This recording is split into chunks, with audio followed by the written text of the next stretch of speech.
الحمد لله وكفى وسلام على عباده الذين اصطفى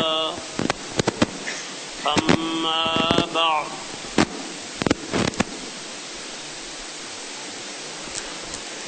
فرماتے ہیں دین پر چلنے کا صحیح راستہ بتلاؤ۔ بعض گمراہ لوگوں نے دنیا کی عزت اور دولت کے لالچ میں آ کر اپنی اپنی جماعتیں بنائیں اور بناتے جاتے ہیں۔ کوئی نبی بنتا ہے، کوئی حدیث شریف کا انکار کرتا ہے، کوئی کہتا ہے کہ مولوی قرآن و حدیث کا مطلب ہی نہیں سمجھتے۔ میں سمجھتا ہوں۔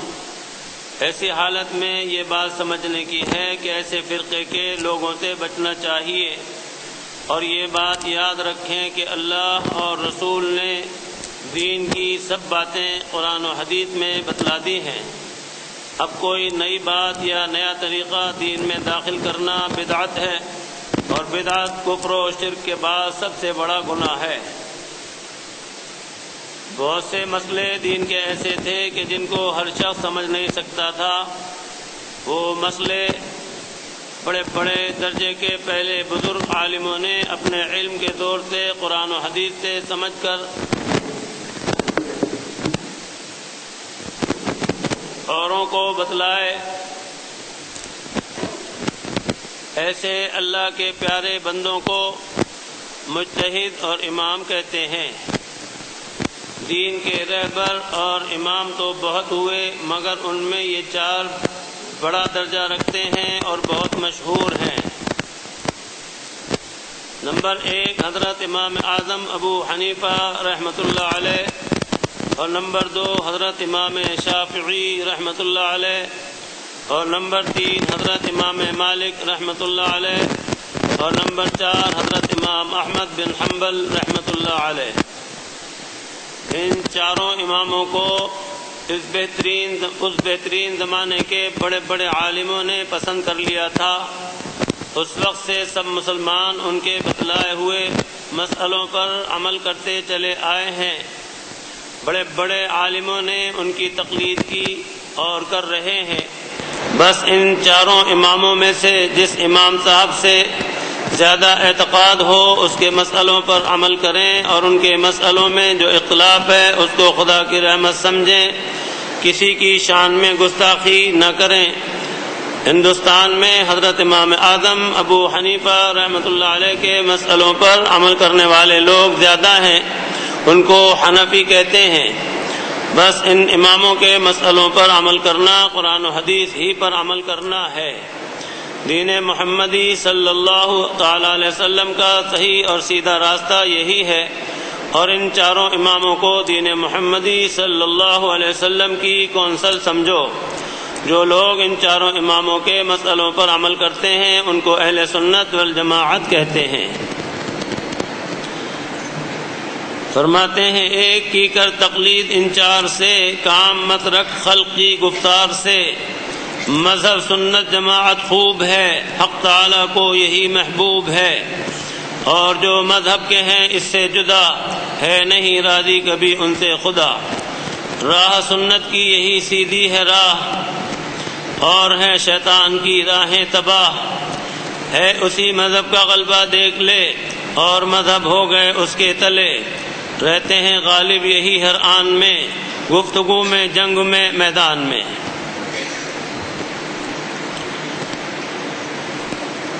فرماتے ہیں اماموں کا بیان۔ امام الانبیاء حضرت محمد مصطفیٰ صلی اللہ تعالی علیہ وسلم نے فرمایا ہے کہ نیک کاموں میں تم جلدی کیا کرو اس سے پہلے کہ فتنے پیدا ہوں، کیونکہ ایک زمانہ ایسا آئے گا کہ آدمی صبح کو مسلمان ہوگا اور شام کو کافر، اور شام کو مسلمان ہوگا اور صبح کو کافر، اور اپنا دین اور ایمان دنیا کے لالچ میں بیچ ڈالے گا۔ اور ارشاد فرمایا ہے کہ میرے بعد جو آدمی زندہ رہے گا وہ بہت سے اختلاف دیکھے گا۔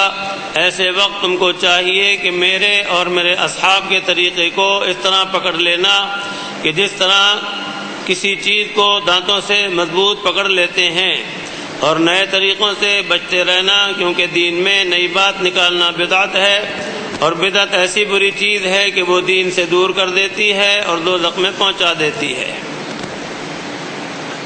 حضور اکرم صلی اللہ تعالی علیہ وسلم کے فرمانے کے موافق ایسا ہی ہوا اور ہو رہا ہے کہ لوگوں نے نئے نئے طریقے اور نئے نئے فرقے نکالے۔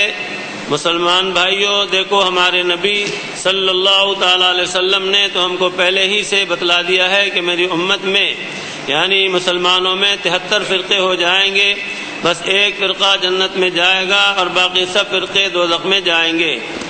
آپ کے اصحاب نے عرض کیا یا رسول اللہ جنت میں کون سا فرقہ جائے گا؟ آپ نے فرمایا کہ جو فرقہ میرے اور میرے اصحاب کے طریقے پر ہوگا وہ جنت میں جائے گا۔ اب ہر فرقے کے لوگ کہتے ہیں کہ ہم ہی رسول اللہ صلی اللہ تعالی علیہ وسلم کے طریقے پر چلتے ہیں اور ہم ہی حق پر ہیں، تو ایسے فتنے کے زمانے میں یہ بات سمجھنے کی اور عمل کرنے کی ہے کہ جس وقت جناب رسول اللہ صلی اللہ تعالی علیہ وسلم دنیا میں موجود تھے اس وقت آپ کے صحابیوں کو، دوستوں کو جس مسئلے کی ضرورت پڑتی تھی آپ سے دریافت کر لیا کرتے تھے، اور جب آپ کی وفات ہو گئی اور آپ کا زمانہ ختم ہو گیا تو دوسرا زمانہ آپ کے صحابیوں کا آیا۔ انہوں نے جس طرح آپ صلی اللہ علیہ وسلم کو عمل کرتے دیکھا اسی طرح عمل کرتے رہے، اور جب صحابہ کا زمانہ ختم ہونے لگا تو تیسرا زمانہ آیا۔ اس وقت اللہ تعالیٰ نے دین کی حفاظت کے لیے اماموں کو پیدا کیا اور ان کو قرآن و حدیث کے علم کے خزانے عطا فرمائے کہ لوگوں کو اللہ تعالیٰ کے احکام بتلائیں۔ انہوں نے قرآن و حدیث کو اچھی طرح سمجھ کر اور جانچ کر تمام احکام لکھ دیے تاکہ لوگوں کو دین کے احکام قیامت تک معلوم ہوتے رہیں، اور اس برکت والے زمانے کے بڑے بڑے بزرگ عالموں نے ان میں دین کی سمجھ اور مضبوطی دیکھ کر ان کو پسند کیا اور پیشوائی کی سند عطا فرمائی کہ سب لوگ قیامت تک ان کے بتلائے ہوئے مسئلوں پر عمل کریں۔ جن لوگوں نے امام شافعی رحمۃ اللہ علیہ کے بتلائے ہوئے مسئلوں پر عمل کیا وہ شافعی کہلائے، اسی طرح مالکی اور حنبلی کہلائے اور مشہور ہوئے۔ ان چاروں اماموں کے بتلائے ہوئے مسئلوں پر عمل کریں، بس جن لوگوں نے امام اعظم ابو حنیفہ رحمۃ اللہ علیہ کے مسئلوں پر عمل کیا وہ حنفی کہلاتے ہیں۔ ان کے بتائے ہوئے مسئلوں پر عمل کرنا بلا شبہ قرآن و حدیث ہی پر عمل کرنا ہے۔ ان کے خلاف مسئلے اور طریقہ نکالنا بددینی، اور ان چاروں اماموں کے مسئلوں پر چلنے والوں کو مقلد اور اہل سنت کہتے ہیں۔ ہندوستان میں بہت زیادہ لوگ امام اعظم ابو حنیفہ رحمۃ اللہ علیہ کے مقلد ہیں، ان کو حنفی کہتے ہیں۔ اللہ پاک کی شان ہے کہ اپنے بندوں میں اللہ پاک نے ایسے ایسے حضرات علم کے سمندر پیدا فرمائے، اور ان حضرات نے اس دین کو بہت زبردست طریقے سے محنت کر کے لیا، حاصل کیا اور اس پر خود عمل کیا اور مسئلے مستنبط کیے، اور اس طرح سے امت کے لیے بہت ہی آسان سامان فرما گئے۔ انہوں نے محنتیں کی اور اس طرح سے ہمارے آپ کے لیے راہ ہموار کر دی، اور اللہ تعالیٰ ہی کی شان ہے کہ اس طرح سے یہ 4 سلسلے بہت مشہور ہوئے، اور دنیا بھر میں چاروں سلسلے زندہ ہیں، کہیں مالکی ہیں، کہیں شافعی ہیں، کہیں حنبلی ہیں اور کہیں حنفی ہیں۔ ویسے چاروں سلسلوں میں سب سے زیادہ وسیع سلسلہ حضرت امام اعظم ابو حنیفہ رحمۃ اللہ علیہ کا ہے، اور سب سے آخر تک یہی سلسلہ باقی رہے گا۔ اللہ کی شان ہے کہ روئے زمین پر سب سے زیادہ مقلدوں کے اندر حنفی ہی ہیں، اور اس طرح سے ان حضرات نے جو دین کی خاطر محنتیں کی ہیں اللہ پاک نے ان کو قبول فرمایا ہے۔ حضرت امام اعظم ابو حنیفہ رحمۃ اللہ علیہ، ابو حنیفہ جو مشہور ہوئے، آپ کا نام تو نعمان ہے، صاحبزادی کا نام حنیفہ ہے۔ تو بیٹی سے ایک دفعہ کچھ بات چیت ہوئی، بیٹی نے کہا کہ ابا جی مسئلہ میں بتاؤں، جواب میں دے دوں، مگر شرط یہ ہے کہ آپ مجھے اپنے نام کے ساتھ ایسا مشہور کرا دیں کہ آپ کا نام تو لوگ لیں کہ نہیں لیں لیکن بہرحال میرا نام لیں۔ مسئلہ یہ تھا کہ اس زمانے میں بھی کچھ عورتوں نے سوال کیا کہ جس طرح مردوں کو 4 شادیوں کی اجازت ہے کہ اپنے نکاح میں بیک وقت 4 عورتیں رکھ سکتا ہے، تو عورتوں کو بھی اسی طرح اجازت ہونی چاہیے۔ تو حضرت امام اعظم ابو حنیفہ رحمۃ اللہ علیہ سے جب سوال ہوا تو آپ بڑے متفکر تھے کہ کس طرح سمجھائیں ان عورتوں کو. چنانچہ بیٹی نے جب ابا جی کو متفکر دیکھا تو فرمایا کہ آپ فکر نہ کریں، میں جواب دے دوں گی آپ کی طرف سے. ظاہر ہے کہ والد جو تھے وہ کس قدر علوم کے سمندر تھے، تو بیٹی کو بھی اللہ پاک نے ان سے جو فیض عطا فرمایا تھا وہ بہت زبردست تھا. دوسرے دن جب جواب دینے کا وقت ہوا تو عورتیں آئیں. اس سے قبل انہوں نے اطلاع کرائی کہ آنے کے وقت اپنے ساتھ تھوڑا تھوڑا دودھ لے کر آنا. جتنی بھی سوال کرنے والی تھیں وہ اپنے ساتھ تھوڑا تھوڑا دودھ لے کر آئیں اور باقاعدہ محفل ہو گئی، بٹھا لیا، سوال کا اعادہ کیا اور اس کے بعد ایک برتن میں کہا کہ سب اپنا اپنا دودھ ڈال دو. سب نے برتن میں دودھ ڈال دیا. اس کے بعد جب سب نے ڈال دیا تو فرمایا کہ اب سب اپنا اپنا دودھ نکال لو. تو ظاہر ہے کہ یہ تو مشکل بات تھی اور ناممکن بندوں کے لیے. تو سب بہت زیادہ خاموش ہو گئیں، لاجواب ہوئیں. کہا کہ جس طرح سے اب آپ لوگ دودھ نہیں نکال سکتی اور اس میں یہ پتہ نہیں کہ آپ میں سے کس کا دودھ اس کے اندر کس حصے کے اندر ہے، سارا مکس ہو گیا، مل گیا. تو اسی طرح اگر ایک عورت کو 4 مردوں سے شادی کی اجازت دے دی جائے گی تو کام خراب ہو جائے گا، نسب گڑبڑ ہو جائے گا اور یہ پتہ نہ چلے گا کہ اولاد کس کی ہے. اس لیے اللہ پاک نے جو حکم فرمایا ہے وہ بہت زبردست ہے اور اس میں حکمت اور مصلحت صاف ظاہر ہے. اس دن سے اللہ پاک کی شان ہے کہ حضرت امام اعظم ابو حنیفہ رحمۃ اللہ علیہ کا نام جو ہے وہ ابو حنیفہ پڑ گیا، حنیفہ کے ابا. اور چاروں امام اپنے اپنے مقام پر بہت اونچے مرتبے کے حامل ہیں، لیکن ان چاروں میں اللہ پاک نے حضرت امام اعظم ابو حنیفہ رحمۃ اللہ علیہ کو بہت اونچا مرتبہ اور مقام عطا فرمایا ہے. اور اللہ کی شان ہے کہ جتنا ان کو مقام اونچا ملا تو ان کے حاسد بھی بہت زیادہ ہوئے اور ہر زمانے میں ہوتے ہیں. جو امام استاد ہوں اتنے بڑے بڑے اماموں کے کہ حضرت امام شافعی رحمۃ اللہ علیہ بھی اور حضرت امام احمد بن حنبل رحمۃ اللہ علیہ بھی شاگردوں کے شاگرد ہوں تو اس امام کا اور استاد کا علم کا کیا عالم ہوگا، جبکہ جاہل جو ہیں وہ کہہ دیتے ہیں کہ ان کو آتا ہی کیا تھا سوائے 17 حدیثوں کے. اور یاد رکھیے کہ جس کسی نے بھی بزرگوں کے اوپر کیچڑ اچھالی تو وہ اپنا ہی نقصان کرتے ہیں اور اللہ پاک سخت ناراض ہوتے ہیں جو اللہ کے ولیوں کو ستائے. آپ کا ایک مشہور واقعہ ہے کہ ایک مرتبہ آپ کا ایک حاسد، آپ جا رہے تھے، پیچھے پیچھے آیا اور سلام کر کے بات کی، کہا کہ میں چاہتا ہوں کہ آپ کی ماں سے نکاح کر لوں. تو اس نے اس طرح سے بات کی کہ دل کو بہت تکلیف ہوئی لیکن برداشت کر گئے اور قاعدے کا جواب دیا کہ بھائی اس میں ایسا ہے کہ میری والدہ ماجدہ تو عاقلہ بالغہ ہیں، وہ اپنے نکاح کا اختیار رکھتی ہیں، میں ان سے پوچھ کر ہی جواب دے سکتا ہوں. یہ کہہ کر کچھ ہی آگے چلے تھے کہ پیچھے چیخ مارنے کی آواز آئی. پلٹ کر دیکھا تو وہ آدمی تڑپ رہا تھا اور ذرا سی دیر میں تڑپ کر جان دے دی. اور حقیقت یہ ہے کہ اللہ والوں کی کوئی برائی کرتا ہے تو اس میں 2 باتیں ہیں. ایک تو جن کی برائی کی جاتی ہے ان کے درجے بلند ہوتے ہیں کیونکہ وہاں گناہ کا تو کوئی کام ہی نہیں، نیکیاں ہی نیکیاں ہیں. حضرت امام اعظم ابو حنیفہ رحمۃ اللہ علیہ کے بہت مشہور شاگرد ہیں حضرت امام محمد، امام ظفر اور اسی طرح سے امام ابو یوسف رحمۃ اللہ علیہ بہت زیادہ مشہور ہیں اور یہ وقت کے قاضی القضات تھے اور ان کی ماتحتی میں پوری سلطنت اسلامی کے قاضی ہوا کرتے تھے. اور حضرت امام محمد رحمۃ اللہ علیہ کے شاگرد ہیں امام شافعی رحمۃ اللہ علیہ اور ان کے شاگرد ہیں امام احمد بن حنبل رحمۃ اللہ علیہ. اللہ پاک نے تفقہ سب کو عطا فرمایا، لیکن بہت زیادہ خصوصیت کے ساتھ امام اعظم ابو حنیفہ رحمۃ اللہ علیہ بڑے بڑے مسئلے جو ہیں وہ بہت ہی معمولی سے اس میں حل کر دیا کرتے تھے۔ اور آپ کو بھی اللہ کی شان ہے، آپ کپڑے کے تاجر تھے۔ ایک بزرگ کے پاس پہنچے، دیکھا، انہوں نے شکل صورت دیکھی تو بہت زیادہ خوش ہوئے کہ یہ بڑے زبردست عالم فاضل لگتے ہیں۔ معلوم کیا تو کہا کہ میں تو کپڑے کا تاجر ہوں۔ فرمایا کہ جا کے دین سیکھو،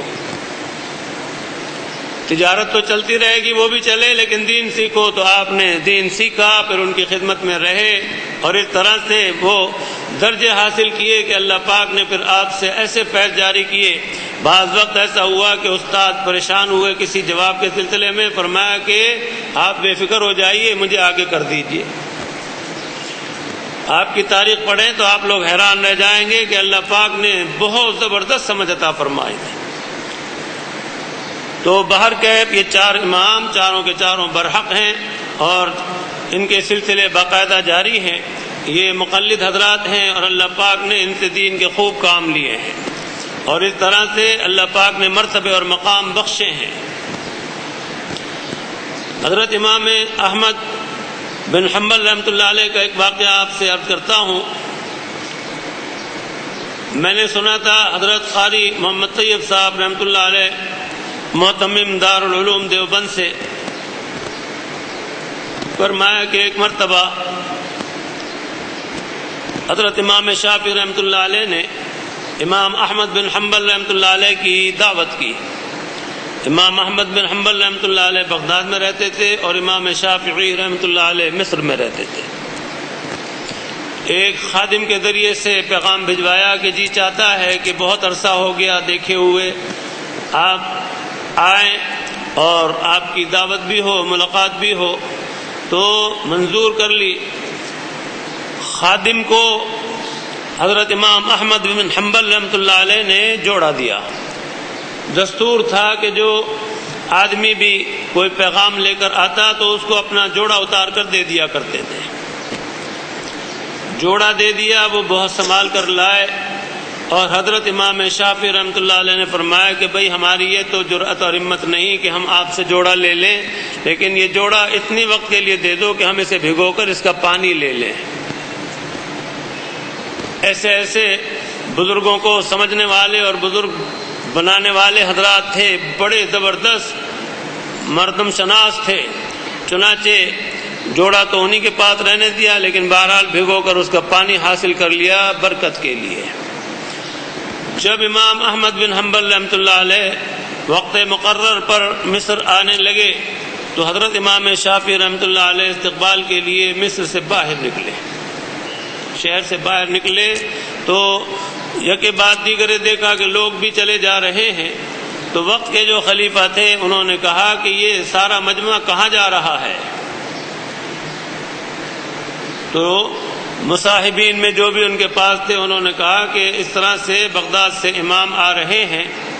ان کے استقبال کے لیے امام شافعی رحمۃ اللہ علیہ گئے تو ان کو جب جاتے دیکھا تو ایک سے دوسرے کو اطلاع ہوئی تو لوگ چل دیے، پورا شہر امٹ کر چلا گیا۔ انہوں نے کہا کہ یہ آخر کیا بات ہے کہ پورا شہر اس خبر پر ان کو لینے کے لیے چلا گیا، استقبال کے لیے چلا گیا؟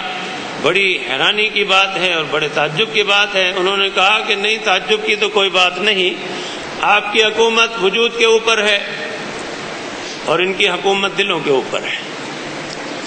اس بنا پر بغیر کسی ڈنڈے کے، بغیر کسی زور کے بے ساختہ چلے گئے۔ چنانچہ آپ کو لے کر آئے۔ حضرت امام شافعی رحمۃ اللہ علیہ بہت زیادہ اللہ پاک کی طرف سے شاہانہ زندگی نصیب ہوئی اور بہت ہی مہمان نوازی میں سباق تھے۔ چنانچہ جب امام احمد بن حنبل رحمۃ اللہ علیہ آ گئے، بہت زبردست دسترخوان تھا، شاہی دسترخوان، زبردست نعمتیں تھیں۔ تو گھر میں بچیاں تھیں آپ کی، انہوں نے چھپ چھپ کر، جیسا کہ عام طریقہ ہوتا ہے کہ بے قراری ہوتی ہے اور چھپ چھپا کے دیکھا ہی کرتے ہیں، تو انہوں نے بھی چھپ چھپ کے جو دیکھا تو بڑی حیران ہوئی کہ یہ امام احمد بن حنبل رحمۃ اللہ علیہ کے یہ بڑے بزرگ معلوم ہوتے ہیں۔ سنا تھا کہ بڑے بزرگ ہیں، لیکن ان کی جو حالت ہے اس سے تو بزرگی لگتی نہیں کہ کھانے پر ٹوٹ پڑے، بالکل بھوکے کی طرح سے، ندیدے کی طرح سے، اور کھائے جا رہے ہیں تو دل میں خیال پیدا ہوا کہ یہ بزرگ کوئی نہیں ہے، ویسے ہی بنے ہوئے بزرگ ہیں، ابا جی نے خواہ چڑھا دیا۔ صبر کر لیا، چنانچہ اس کے بعد رات کو آرام کے لیے ایک کمرہ خالی رکھا ان کے لیے، اس میں انہیں آرام کے لیے ساری چیزیں مہیا کر دی، لوٹا پانی کا بھر کر رکھ دیا، مصلی رکھ دیا، اور اس طرح سے بتا دیا کہ یہ سارا سب کچھ انتظام آپ کے لیے کر دیا ہے۔ صبح نماز فجر کے لیے حضرت امام شافعی رحمۃ اللہ علیہ آئے، اٹھایا اپنے ساتھ اور لے گئے۔ دیکھا تو پہلے سے جا کے بیٹھے تھے۔ بچیوں نے آ کے دیکھا تو لوٹا جوں کا توں بھرا رکھا تھا، کہنے لگے کہ یہ کیسے بزرگ ہیں، رات کو دبا کے کھایا تو سوئے بھی ایسے ہوں گے تناکے کے، صبح آنکھیں نہیں کھلی ان کی، بزرگ تو تہجد بھی پڑھتے ہیں، اور یہ ایسے سوئے کہ انہوں نے وضو نہیں کیا، تہجد کے لیے اٹھے ہی نہیں ہوں گے۔ جب ناشتے پر بیٹھے تو بیٹیوں نے کہا ابا جی آپ تو بڑی تعریف کر رہے تھے ان کی، ہم نے تو کوئی بزرگی کی ان کے اندر شان دیکھی نہیں۔ تو حضرت امام شافعی رحمۃ اللہ علیہ نے، حضرت قاری صاحب نے بڑا مفصل مزے لے کر بیان کیا تھا اس واقعے کو۔ ناشتے پر فرمایا کہ بیٹیاں کچھ اس طرح سے پوچھ رہی ہیں اور میں بھی کیا جواب دے سکتا ہوں جب تک کہ آپ جواب نہ دیں کہ کیا قصہ ہے۔ ایک تو کھانے کے اوپر وہ کہہ رہی ہیں کہ آپ اس طرح سے ٹوٹ پڑے ندیدے کی طرح سے، اور دوسرے صبح لوٹا دیکھا تو بھرا رکھا تھا، لگا کہ رات بھر تنا کے سوئے۔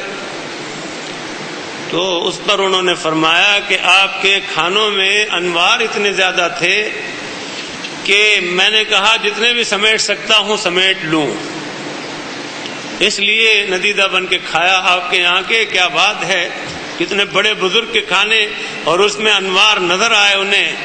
اور دوسرے یہ کہ ان انوار کی برکت یہ رہی کہ رات کو پوری رات اللہ کی عبادت اور اطاعت میں رہا، سونے کی ضرورت ہی نہیں پڑی، اور جب سویا ہی نہیں تو وضو گیا نہیں، لہذا اسی وضو سے جو شام کا وضو تھا اسی سے صبح کی نماز بھی پڑھی میں نے۔ پھر تو بچیاں بہت قائل ہوئی، بہت شرمندگی ہوئی۔ تو اللہ والے ایسے ایسے تھے۔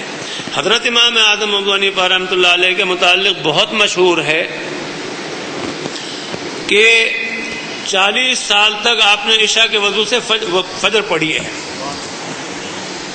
پوری رات عبادت میں رہتے تھے، نماز پڑھتے تھے، اور بعض وقت رکعت کے اندر اس قدر آیت پڑھ کے رویا کرتے تھے۔ قیامت کے بارے میں سورہ قمر کی آخری آیتیں ہیں، وہ پڑھ کر رویا کرتے تھے کہ قیامت جو ہے بڑی بھیانک ہے اور کالی ہے، ان الساعۃ ادھا و امر، اور کڑوی ہے بہت، اور زار و قطار رویا کرتے تھے۔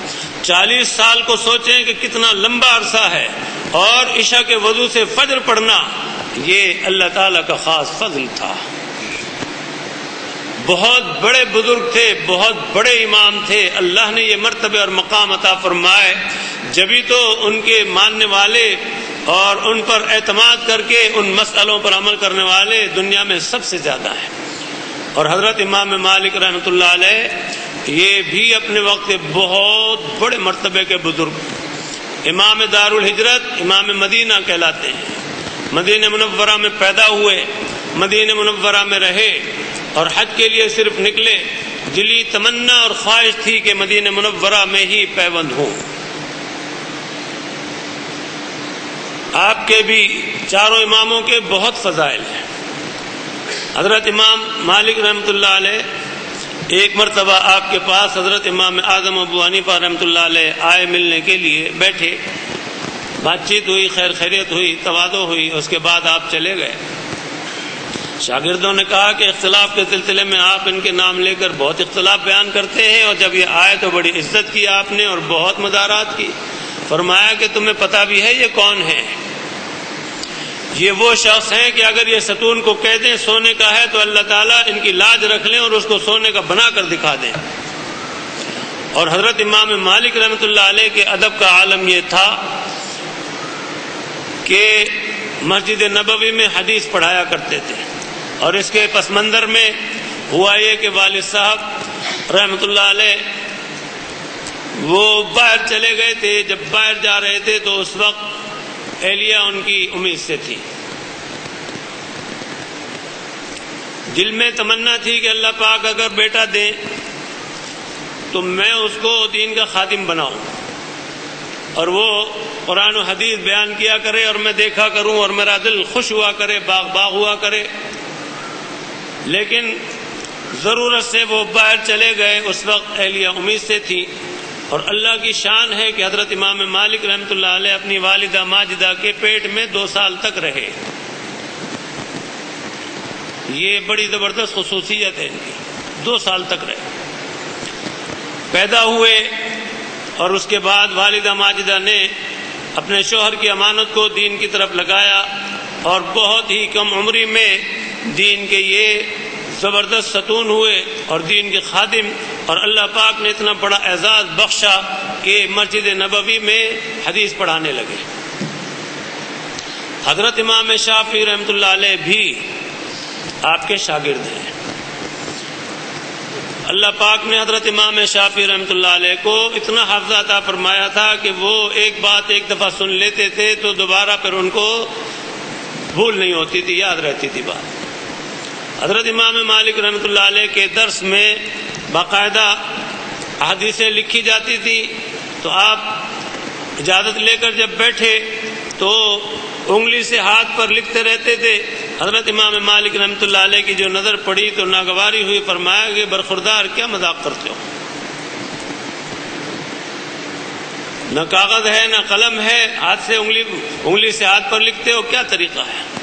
تو کہا کہ میں سب یاد کر لیتا ہوں اور اس لیے کہ خالی ہاتھ نہ رہوں انگلی کو قلم بنا کے دوسرے ہاتھ کو کاغذ بنا کے اس پہ لکھ لیتا ہوں. ویسے مجھے الحمدللہ جو آپ بات فرماتے ہیں حدیث بیان کرتے ہیں سب یاد ہوتی ہے. حضرت امام مالک رحمۃ اللہ علیہ کو تعجب ہوا تو فرمایا کہ سناؤ. تو جتنی حدیثیں سنی تھی سب سنا دی. بہت خوش ہوئے. حضرت امام مالک رحمۃ اللہ علیہ درس دیتے تھے. ایک مرتبہ دوران درس آپ کا رنگ متغیر ہوتا تھا، پیلا رنگ پڑتا تھا، تھوڑی دیر میں پھر رنگ آ جاتا تھا. اس طرح سے بار بار ہوتا رہا. جب حدیث کا درس ختم ہوا تو شاگردوں سے فرمایا کہ بھئی ذرا کپڑا الٹ کر دیکھنا، میرے کپڑے میں کوئی موزی گھس گیا. اب جو کپڑا اٹھا کے دیکھا تو بچھو گھسا ہوا تھا اور کمر پر اس نے تقریباً کوئی 17-18 مرتبہ ڈنک مارے تھے. تو شاگردوں نے کہا کہ حضرت اسی وقت بتا دیتے، ہم پکڑ کے اسی وقت مار دیتے. فرمایا کہ کیا مجال مالک کی کہ وہ حضور پاک صلی اللہ تعالی علیہ وسلم کے انفاس قدسیہ بیان کرے اور اس میں اپنی ذات کو داخل کر لے بیچ میں. ایسے مؤدب تھے. ایک جگہ ایک عجیب مسئلہ پھنس گیا تھا.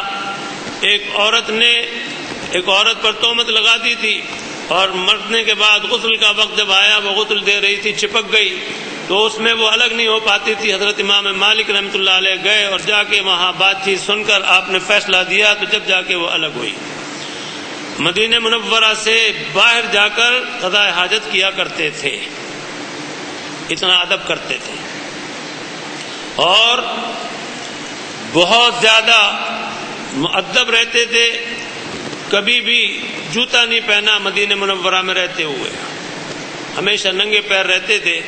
ایک تو امت میں بہت مشہور اور ہوئے ہیں حضرت بشر حافی اور حضرت امام مالک رحمۃ اللہ علیہ، یہ بھی ہمیشہ ننگے پیر رہتے تھے ادب کی وجہ سے کہ کہیں ایسا نہ ہو کہ اس حصے پر اس ناچیز کی جوتی پڑ جائے جہاں سرکار دو جہاں صلی اللہ تعالی علیہ وسلم کا قدم مبارک پہنچا ہو. اس لیے بہت ادب کرتے تھے، بڑا خیال رکھتے تھے. اور اللہ تعالیٰ نے کیسی مراد پوری فرمائی، دین خوب پھیلا ان کے ذریعے سے اور پھر آخر میں جو تمنا تھی دلی وہ پوری ہوئی کہ وہ جنت البقیع کے اندر آرام فرما ہے اور ان کی قبر بھی بہت مشہور ہے اور ان کے بالکل برابر میں حضرت امام نافع رحمۃ اللہ علیہ بھی ہیں. چنانچہ حدیث کا درس دیا کرتے تھے. مدت دراز کے بعد ایک صاحب مدینہ منورہ آئے اور آ کے مسجد نبوی گئے سیدھے. اس وقت یہ طریقہ تھا اور مسنون طریقہ یہی ہے جو آج تقریباً متروک ہو گیا کہ جب سفر سے واپس آیا کرتے تھے تو سرکار دو جہاں صلی اللہ تعالی علیہ وسلم کا پیارا طریقہ یہی ہے کہ پہلے مسجد نبوی میں آتے، تھوڑے رکتے، وہاں نماز پڑھتے، ساتھیوں سے بات چیت کرتے، خیر خیریت لیتے، خیر خیریت دیتے. اتنے میں گھر والے سمجھ جاتے اور ذرا ٹھیک ہو جاتے. تو اسی طرح سے ہمارے آپ کے لیے بھی یہی سنت ہے. بہرحال مسجد نبوی میں سیدھے آئے, آ کے وہاں دیکھا تو ایک نوجوان حدیث شریف کا درس دے رہے ہیں. بیٹھ گئے, درس سنتے رہے, دل ہی دل میں بڑی تمنا کرتے رہے کاش میرے بھی بیٹا ہوتا اور میرا بیٹا اس طرح سے درس دیتا اور میں دیکھتا اور میرا دل باغ باغ ہوتا, میرا رواں رواں خوش ہوتا. درس ختم ہو گیا, طلبہ سارے منتشر ہو گئے, یہ بھی چلے اور درس دینے والے امام مالک رحمۃ اللہ علیہ بھی چلے. الگ الگ اپنے طور پر چلے. آگے چل کر گلی ایک ہو گئی, آگے چل کر کوچہ ایک ہو گیا, اور اس کے بعد اسی دروازے پر پہنچے جس پر امام مالک رحمۃ اللہ علیہ گئے, اسی پر وہ نووارث بھی پہنچے. دستک دی, ایک نے دوسرے کو روکا. حضرت امام مالک رحمۃ اللہ علیہ نے کہا کہ آپ کہاں جا رہے ہیں جناب, یہ مکان میرا ہے. انہوں نے کہا کہ آپ کہاں جا رہے ہیں جناب, یہ مکان میرا ہے. اندر سے آواز آئی والدہ ماجدہ کی کہ دونوں ہی آ جاؤ. اب جو اندر داخل ہوئے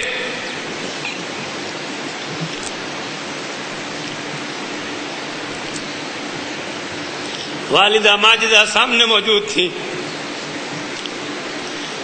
فرمایا دونوں اندر آ جاؤ, اور شوہر سے مخاطب ہو کے کہا یہ آپ کے صاحبزادے ہیں مالک, اور بیٹے سے کہا یہ تمہارے والد ہیں حضرت انس. تو اللہ پاک کی شان ہے, پھر کیا کہنا تھا. بغل گیر ہو گئے, بہت خوش ہوئے, بہت خوش ہوئے کہ اللہ پاک آپ کا شکر ہے کہ آپ نے مجھے ایسا بیٹا عطا فرمایا کہ جو دین کا خادم ہے. اور دیکھ کر طبیعت میری باغ باغ ہو گئی. جب حج کا ارادہ فرمایا, حضور پاک صلی اللہ تعالی علیہ وسلم کی خدمت اقدس میں حاضر ہوئے, یعنی معاج شریف میں, اور سلام پیش کرنے کے بعد کہا کہ یا رسول اللہ میں حج کو جانا چاہتا ہوں, آپ مجھے یہ بتا دیجئے کہیں میرا انتقال تو نہیں ہو جائے گا مدینہ منورہ سے باہر. فرمایا کہ اشارہ کر دیا, 5 انگلیاں دکھا دی, اور حضرت امام مالک رحمۃ اللہ علیہ کی آنکھ کھل گئی. خادم کو خواب بیان کر کے کہا کہ جاؤ, وقت کے معبر تھے علامہ ابن سیرین رحمۃ اللہ علیہ, ان سے جا کر تعبیر پوچھ کر آؤ. تو انہوں نے جب خواب سنا تو چھوٹتے ہی کہا کہ یہ خواب تو ہو نہ ہو امام مالک کا ہی ہو سکتا ہے, کسی اور کا تو نہیں ہو سکتا. تو انہوں نے کہا کہ مجھے نام بتانے کی اجازت نہیں ہے, پہلے مالک سے میں اجازت لے آؤں. جب اجازت لینے آئے تو انہوں نے کہا جب انہوں نے کہہ ہی دیا ہے میرا نام تو بتا دو. چنانچہ کہا کہ جی ہاں انہی کا خواب ہے. تو بتایا انہوں نے کہ حضور پاک صلی اللہ تعالی علیہ وسلم نے اس آیت مبارکہ کی طرف جو سورہ لقمان کی آخری آیت ہے اشارہ فرمایا ہے کہ 5 چیزیں ہیں جن کا علم سوائے اللہ کے کسی کو نہیں. ان اللہ عنده علم الساعة وينزل الغيث ويعلم ما في الارحام وما تدري نفس ماذا تكسب غدا وما تدري نفس بأي ارض تموت ان اللہ علیم خبیر. قیامت کا علم اللہ تعالیٰ ہی کو ہے کب آئے گی. وَيُنَزِّلُ الْغَيْثَ, اور بارش کا علم اللہ تعالیٰ ہی کو ہے کہ کب بارش ہوگی. وَيَعْلَمُ مَا فِي الْأَرْحَامِ, اور جو تمہارے شکم مادر میں ہوتا ہے, رحم میں, کہ نر ہے کہ مادہ, لڑکا ہے کہ لڑکی, اللہ ہی کو معلوم ہوتا ہے, اور اس کا علم اللہ تعالیٰ ہی کو حاصل ہے. وَيَعْلَمُ مَا فِي الْأَرْحَامِ وَمَا تَدْرِي نَفْسٌ مَاذَا تَكْسِبُ غَدًا, اور تم میں سے کسی کو پتہ نہیں ہے کہ کل کو کیا کمائے گا, اور تم میں سے کسی کو یہ پتہ نہیں ہے وَمَا تَدْرِي نَفْسٌ بِأَيِّ أَرْضٍ تَمُوتُ, کہ کون سی زمین پر مرے گا. تو اشارہ کر دیا حضور پاک صلی اللہ تعالی علیہ وسلم نے کہ مجھے کوئی علم نہیں.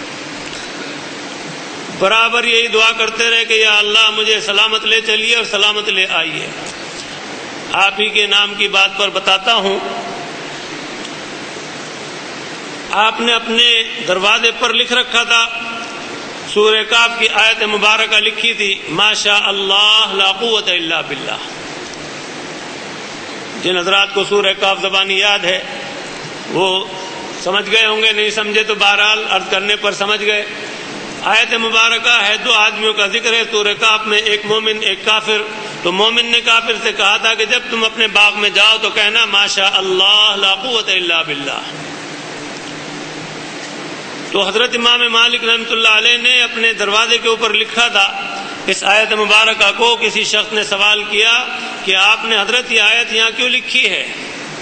تو فرمایا کہ میرا گھر جنت ہے اس لیے میں نے لکھی ہے۔ تو جب سے میں نے یہ مضمون پڑھا کتاب میں، میرے دل میں ایک تمنا تھی کہ اللہ پاک جب مجھے اپنا ذاتی گھر عطا فرمائے تو میں آیت مبارکہ لکھواؤں۔ چنانچہ جب پہلی منزل تیار ہوئی، ٹاور بنا، برخوردار نے کوشش کی، گتے کا کٹوا کے لائے سب کچھ، لیکن بہرحال ہمیں مستری کا رحمت نہیں ملا۔ وہ ماشاء اللہ تو لکھ دیا اس نے، لیکن آگے کا وہ گڑبڑ کر دیا اور گتا گل گیا، اور اس میں میری تمنا وہ دل کی دل میں رہی، پوری نہ ہو سکی۔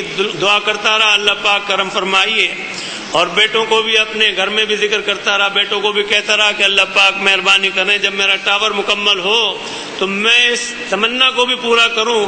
اللہ پاک کا شکر ہے، احسان عظیم ہے جس پاک پروردگار نے مکان اور آگے بھی بنوایا، ابھی کچھ کسر باقی ہے، دعا فرمائیے کہ اللہ پاک تیسری منزل بھی مکمل کرا دے۔ تو بہرحال ٹاور مکمل ہو گیا، تو اس پر پھر برخوردار نے کوشش کی اور پھر وہ لکھوا کر لائے، اور اس طرح سے مستری بڑے اچھے ملے۔ اللہ تعالیٰ ان کی مغفرت فرمائے اور جنت عطا فرمائے۔ بیچارے ہمارا کام کرنے کے کچھ عرصے بعد دنیا سے چلے گئے۔ پرانے آدمیوں میں تھے، بڑے ماہر آدمی تھے۔ تو میرے دوسرے نمبر کے برخوردار کو بھی ساتھ لگایا، کہا کہ برخوردار یہاں آؤ۔ تو بیٹے میرے کہہ رہے تھے کہ تختے پر کھڑا تھا تو بس جان ایسی سوکھ رہی تھی کہ ذرا پاؤں ادھر ادھر نہ ہو جائے، لیکن ان کا ساتھ دیتے رہے، نشان ڈالے۔ تو اس میں میں نے لکھوایا بسم اللہ الرحمن الرحیم ما شاء اللہ لا قوت الا باللہ۔ تو عرض کرنے کا مقصد ہے کہ اللہ پاک بڑے کریم ہیں جس نے ہمیں دنیا میں جنت عطا فرمائی۔ آپ حضرات بھی جب اپنا گھر بنوائیں اللہ پاک آپ کو ذاتی مکان عطا فرمائے، اور جن کو مل چکا ہے وہ اگر ویسے کھدوا لیں تو اچھا ہے، ورنہ سنگ مرمر میں لکھوا کے اس کو فٹ کرا لیں، برکت کی چیز بھی ہے۔ ویسے عرب میں تو بہت ہی اس کا دستور ہے، ہمارے یہاں بھی دستور ہے، لیکن پورا معلوم نہیں، اس لیے ماشاء اللہ پر اکتفا کر لیتے ہیں، پورے لکھوا لیا کریں ماشاء اللہ لا قوت الا باللہ۔ تو اللہ پاک کا شکر ہے کہ اللہ پاک نے میری دلی تمنا پوری فرمائی۔ اللہ پاک ہمیں آپ کو دنیا میں بھی جنت بخشیں اور آخرت میں بھی۔ آج میری اہلیہ محترمہ جو ہے وہ کہیں جا رہی تھی، اس لیے عرض کرتا ہوں کہ ذہن میں بات آ گئی کہ میرے والد صاحب رحمۃ اللہ علیہ مجھ سے فرمایا کرتے تھے کہ شادی کے سلسلے میں یہ آیت پڑھا کرو 19ویں پارے کی، ربنا ھب لنا من ازواجنا وذریاتنا قرۃ اعین واجعلنا للمتقین اماما، کہ اللہ پاک بیوی بچوں کا سربراہ بنائے، پیشوا بنائے۔ ابا جی شادی تو ہے نہیں، دعا کیا پڑھوں؟ فرماتے تھے پڑھا کرو، پھر آگے چل کر معلوم ہوگا اس کے فائدے کا۔ پڑھتا رہتا تھا، اللہ پاک نے سلسلے کرائے، اس کے بعد جہاں اللہ پاک کی طرف سے مقدر تھا وہاں شادی ہوئی، ماشاءاللہ اس کا شکر احسان ہے، اللہ پاک سلامتی دے اور نظر بد سے بچائے۔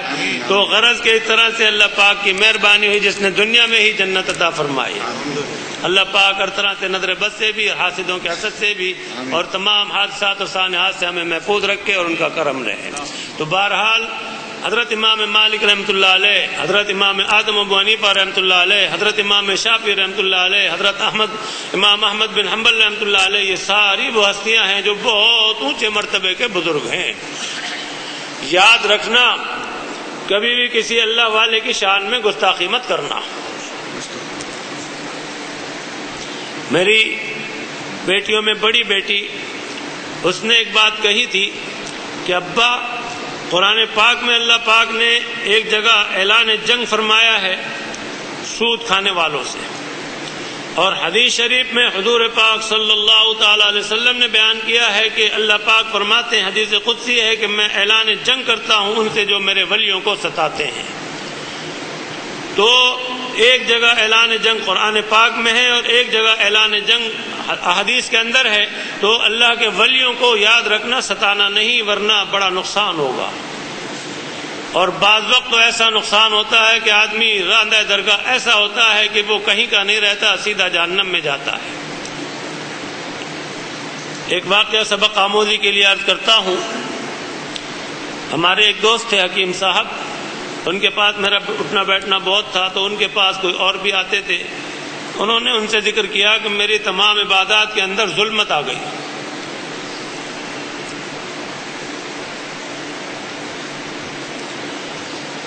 وہ پوچھتے تھے کہ کوئی گناہ ہو گیا، کوئی برائی ہو گئی، کوئی وجہ ہو گئی وغیرہ وغیرہ، لیکن وہ سب منع کرتے تھے کہ میں تہجد بھی پڑھتا ہوں، باقاعدہ فرائض واجبات سنن و مستحبات سب کی ادائیگی کا تمام انتظام ہے۔ ہوتے ہوتے وہ پوچھتے رہے، طرح کئی دن کے بعد جا کے بات کھلی تو انہوں نے کہا کہ تم ایسا تو نہیں ہے کہ کسی صحابی کے بارے میں کچھ بدگمان ہو؟ اتنا پوچھنا تھا کہ انہوں نے فوراً کہا ہاں حضرت رافع بن خدیج رضی اللہ تعالی عنہ، ان کے بارے میں مجھے کچھ ناگواری ہے۔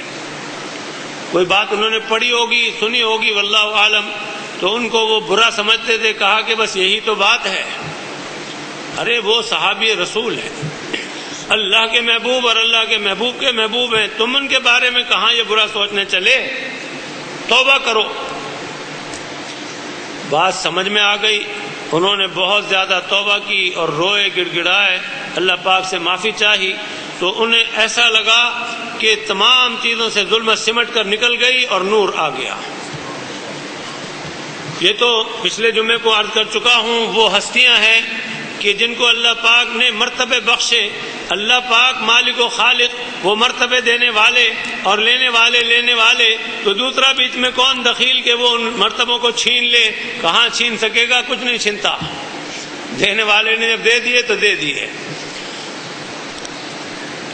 برخوردار سے بات چیت ہوئی پچھلے جمعے کو، بتا رہے تھے، اس سے پہلے بھی ذکر آیا، فرما رہے تھے کہ قیامت کے دن اللہ پاک زبردست غضب میں ہوں گے، جلال عروج پر ہوگا۔ اسی طرح سے بہت زبردست گھبراہٹ کا عالم ہوگا، ساری مخلوق گھبرائی ہوئی ہوگی، حیران پریشان، حساب کتاب شروع نہیں ہو رہا ہوگا۔ تو میں عرض کر چکا ہوں کہ سارے پیغمبروں کے پاس جائیں گے، جو بڑے بڑے پیغمبر ہیں سب معذرت کریں گے۔ حضرت موسیٰ کلیم اللہ علیہ نبینا علیہ الصلوۃ والسلام سے ایک واقعہ ہو گیا تھا کہ غیر ارادی طور پر آپ سے قتل ہو گیا تھا۔ وہ کہیں گے کہ کہیں میرے سے اللہ میں یہ نہ پوچھ لیں، اور حضرت روح اللہ یعنی حضرت عیسیٰ علیہ السلام وہ کہیں گے کہ مجھ سے اللہ پاک یہ نہ پوچھ لیں کہ تم مخلوق کو یوں کہتے تھے کہ میں اللہ کا بیٹا ہوں اور میری پوجا کرو، تم نے ایسا، تو اس لیے وہ بھی بچتے تھے۔ حضور پاک صلی اللہ تعالی علیہ وسلم کے پاس جب آئیں گے تو آپ فرمائیں گے کہ ہاں اس کام کے لیے میں ہوں۔ لیکن جب یہ عالم ہوگا جلال کا تو آپ کی بھی ہمت نہ پڑے گی، پھر آپ حضرت ابو بکر صدیق رضی اللہ تعالی عنہ کو پکڑ کر آگے آگے لے کر چلیں گے اور لے جا کر اللہ پاک کے سامنے حضرت صدیق اکبر رضی اللہ تعالی عنہ کو پیش کر دیں گے۔ اندازہ فرمائیے کتنا بڑا مرتبہ اللہ پاک نے پیغمبروں کے بعد رکھا ہے ان کا۔ سمجھے آپ؟ جو ایسی ہستی ہو، ایسی شخصیت ہو کہ جن کو محبوب رب وہ پکڑ کر لے جا کر واسطہ بنائیں اور ذریعہ بنائیں اور آگے لے جا کر پیش کریں، جب حضرت صدیق اکبر رضی اللہ تعالی عنہ کو اللہ پاک دیکھیں گے تو غصہ آپ کا اور غضب جو ہے وہ فرو ہو جائے گا، رحمت کا معاملہ شروع ہوگا۔ اور اسی طرح سے معراج میں جب آپ تشریف لے گئے تھے تو آپ تنہا تھے، وہاں اللہ پاک نے جو بات چیت کی، جس آواز میں، وہ آواز حضرت صدیق اکبر رضی اللہ تعالی عنہ کی ہی آواز تھی۔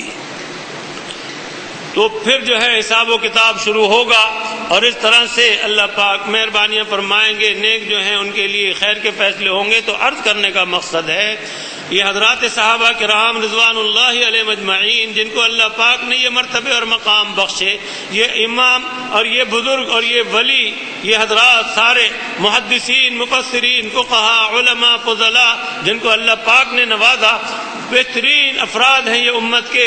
ان ہستیوں کے اوپر کوئی کیچڑ اچھالے، کوئی ان کو برا سمجھے، برا کہے تو ان کا کیا نقصان ہوگا؟ کہنے والے کا ہی نقصان ہوگا کہ وہ اسی پر آ کر پڑے گا۔ اس لیے یاد رکھیں اپنے ایمان کی حفاظت کے لیے تمام اللہ والوں سے بالکل اجتناب، یعنی ان کی برائی سے اجتناب کریں اور ان سے والہانہ محبت رکھیں۔ ایک سبق آموز واقعہ عرض کرتا ہوں۔ ایک امام تھے اور منتظمین کو ان سے کچھ انقباض ہوا اور انقباض بہت زیادہ بڑھ گیا۔ تھے وہ بہت زیادہ با اثر آدمی اور مضبوط آدمی تھے۔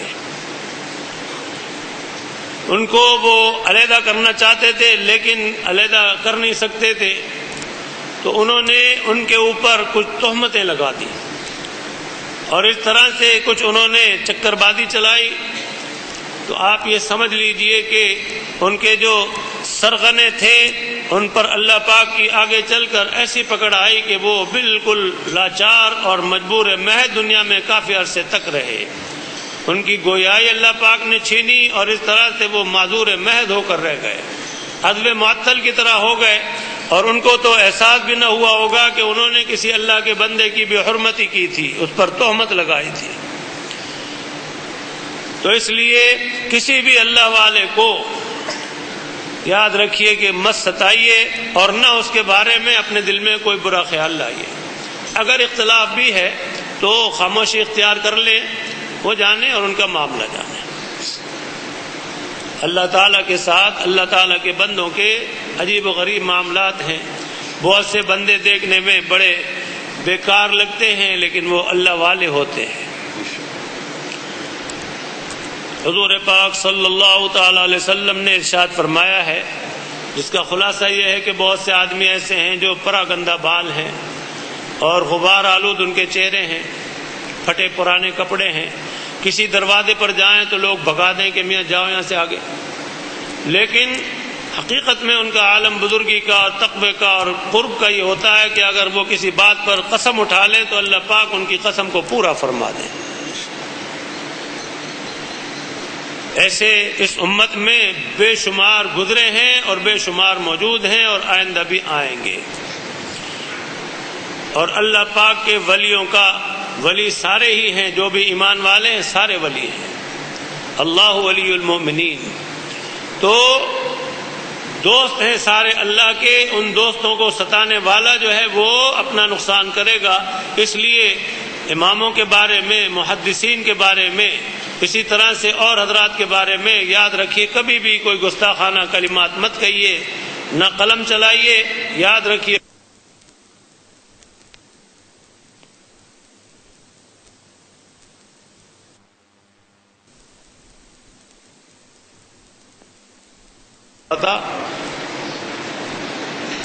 ایک شخص نے طالب علمی کے زمانے میں دورہ پڑ رہا تھا جب، تو حضرت امام اعظم ابو حنیفہ رحمۃ اللہ علیہ کے اوپر کیچڑ اچھال دی اور یہی کچھ کہا جو میں نے تھوڑی دیر پہلے کہا ہے کہ ان کو آتا کیا تھا، وہ تو 17 حدیثیں جانتے تھے، اس سے زیادہ تو میں جانتا ہوں۔ تو وقت کے جو استاد تھے وہاں پڑھا رہے تھے شیخ الحدیث صاحب، انہوں نے بڑے صاحب، وہ بھی صاحب مرتبت اور صاحب نسبت تھے، فرمایا کم وقت تو مردود ہو کر اور مرتد ہو کر مرے گا۔ چنانچہ وہ تقلید چھوڑ کر غیر مقلد ہوا اور اس طرح سے وہ گستاخیاں کرتا رہا۔ آگے چل کر اس نے امامت اختیار کی اور وہ قادیانی ہو گیا اور اس طرح سے وہ امامت کرتا رہا۔ ایک دن لوگوں میں کوئی بات کھلی تو انہوں نے اس کو تیسری منزل سے اوپر سے پھینکا اور موت کے گھاٹ اتارا اور جہنم رسید کیا۔ تو اس لیے یاد رکھیں، اگر کوئی بندے نہیں پکڑ پائیں گے تو اللہ پاک کی طرف سے ایسی پکڑ آ جائے گی کہ عبرت کا نمونہ بنا دیں گے۔ اور بہت سے تو وہ ہیں کہ جو اللہ رسول کی اور ان کے محبوب بندوں کی شان میں گستاخی کرتے ہیں، اللہ پاک ان کو پکڑ لیتے ہیں اور عبرت کا نمونہ بنا دیتے ہیں۔ اس لیے ہمیشہ نصیحت کرتا ہوں اپنے کو بھی اور آپ حضرات کو بھی کہ لایانی گفتگو سے اجتناب کیجیے، اور اللہ والوں کی شان میں تو کبھی بھی کوئی گستاخی مت کیجیے، ورنہ کچھ معلوم نہیں ہے کہ کس طرح پکڑ آ جائے گی۔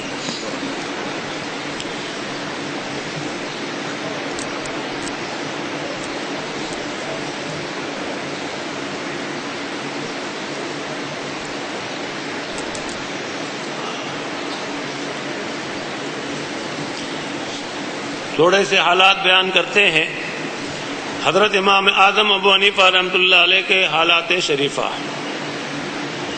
آپ کا اسم شریف نعمان اور کنیت ابو حنیفہ اور لقب امام اعظم ہے۔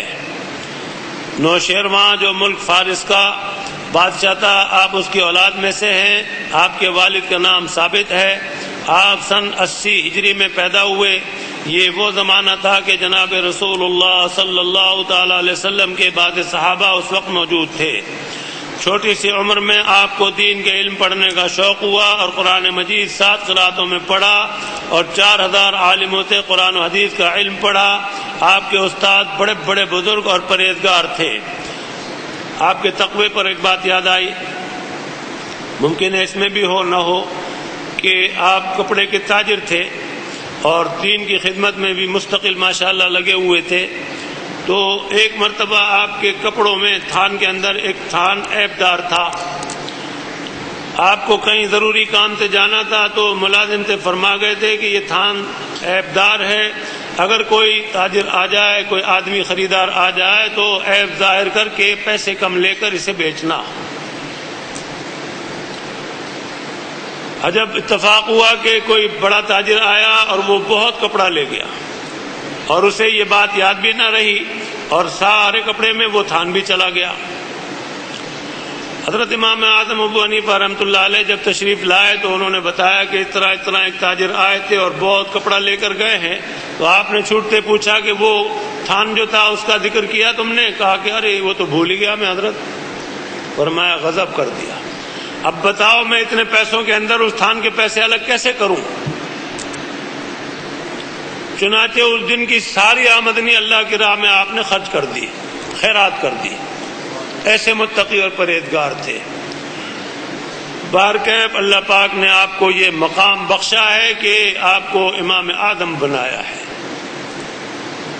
اور آپ صحابہ کو دیکھنے والوں میں سے ہیں، اس لیے آپ تابعی ہیں۔ اور آپ کا عالم یہ تھا کہ آپ جس کسی سے ایک بات بھی سیکھتے تھے تو اس کو اپنا استاد مانتے تھے۔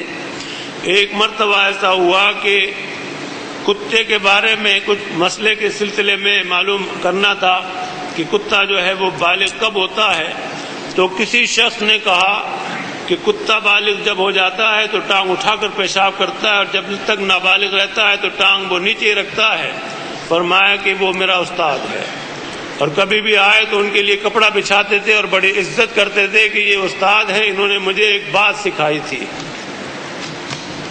کیسے زبردست قدردان تھے، اسی بنا پر ان کے استادوں کی تعداد بھی اتنی زیادہ ہے کہ انہوں نے ایک ایک بات سیکھنے والے کو بھی اپنا استاد شمار کیا ہے۔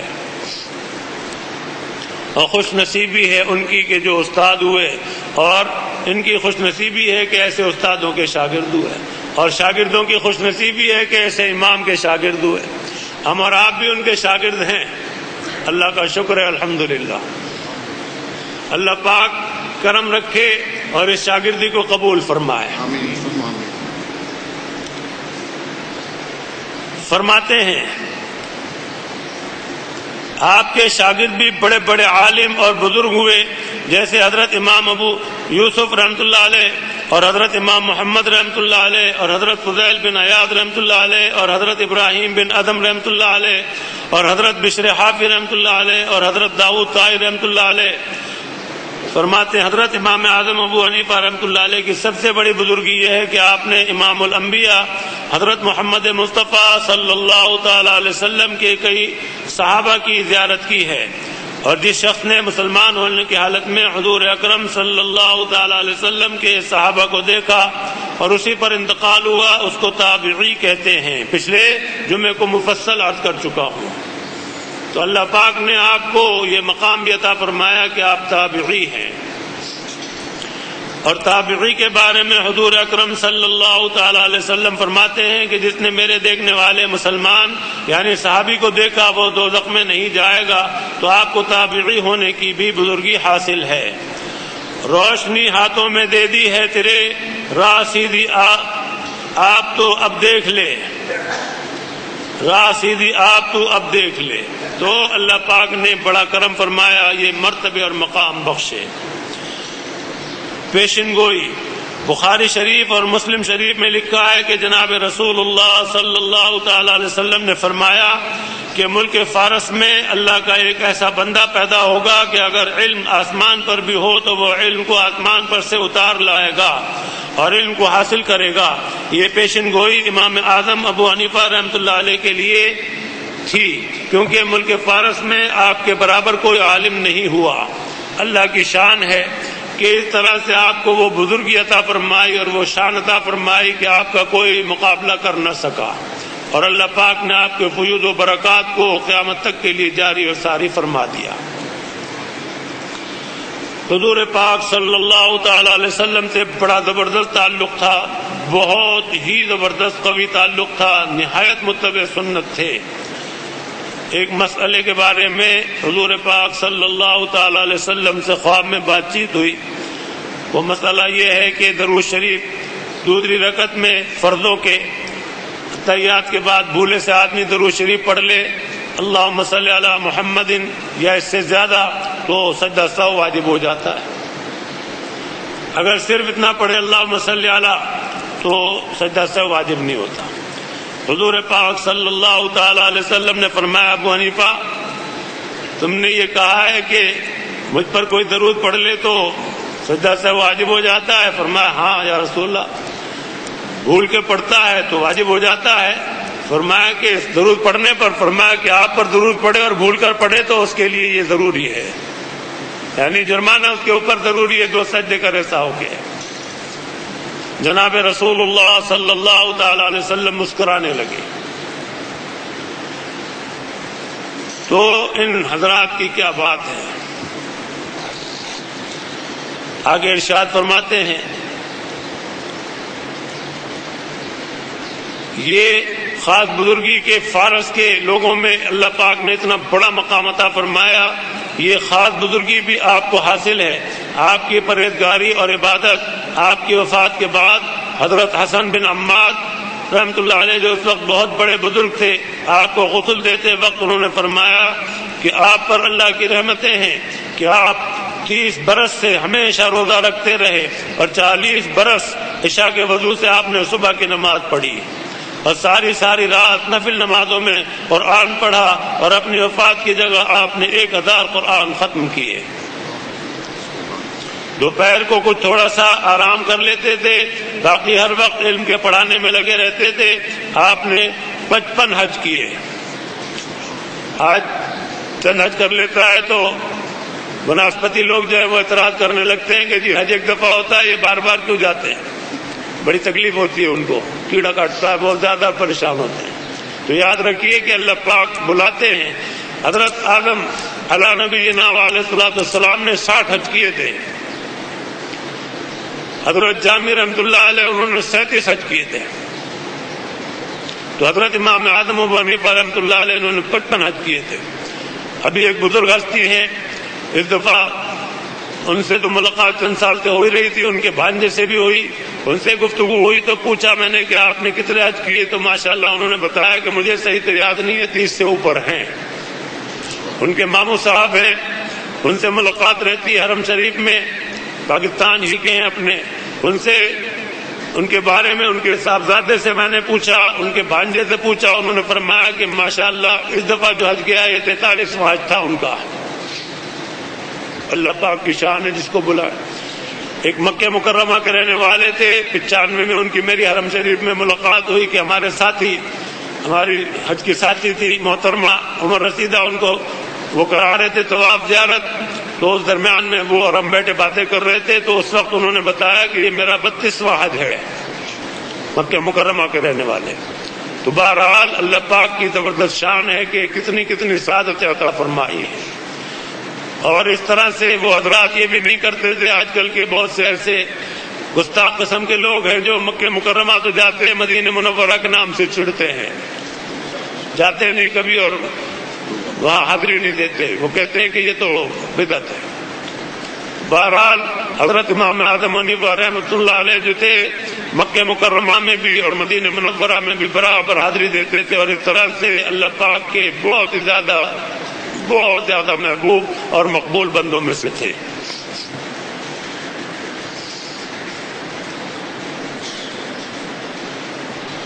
فرماتے ہیں حضرت امام شافعی رحمۃ اللہ علیہ فرماتے تھے کہ میں نے ابو حنیفہ رحمۃ اللہ علیہ جیسے ابو حنیفہ رحمۃ اللہ علیہ سے زیادہ کسی کو علم میں نہ پایا، اور جس نے آپ کی کتابیں نہیں دیکھی اس کو علم میں کمال حاصل نہ ہوا۔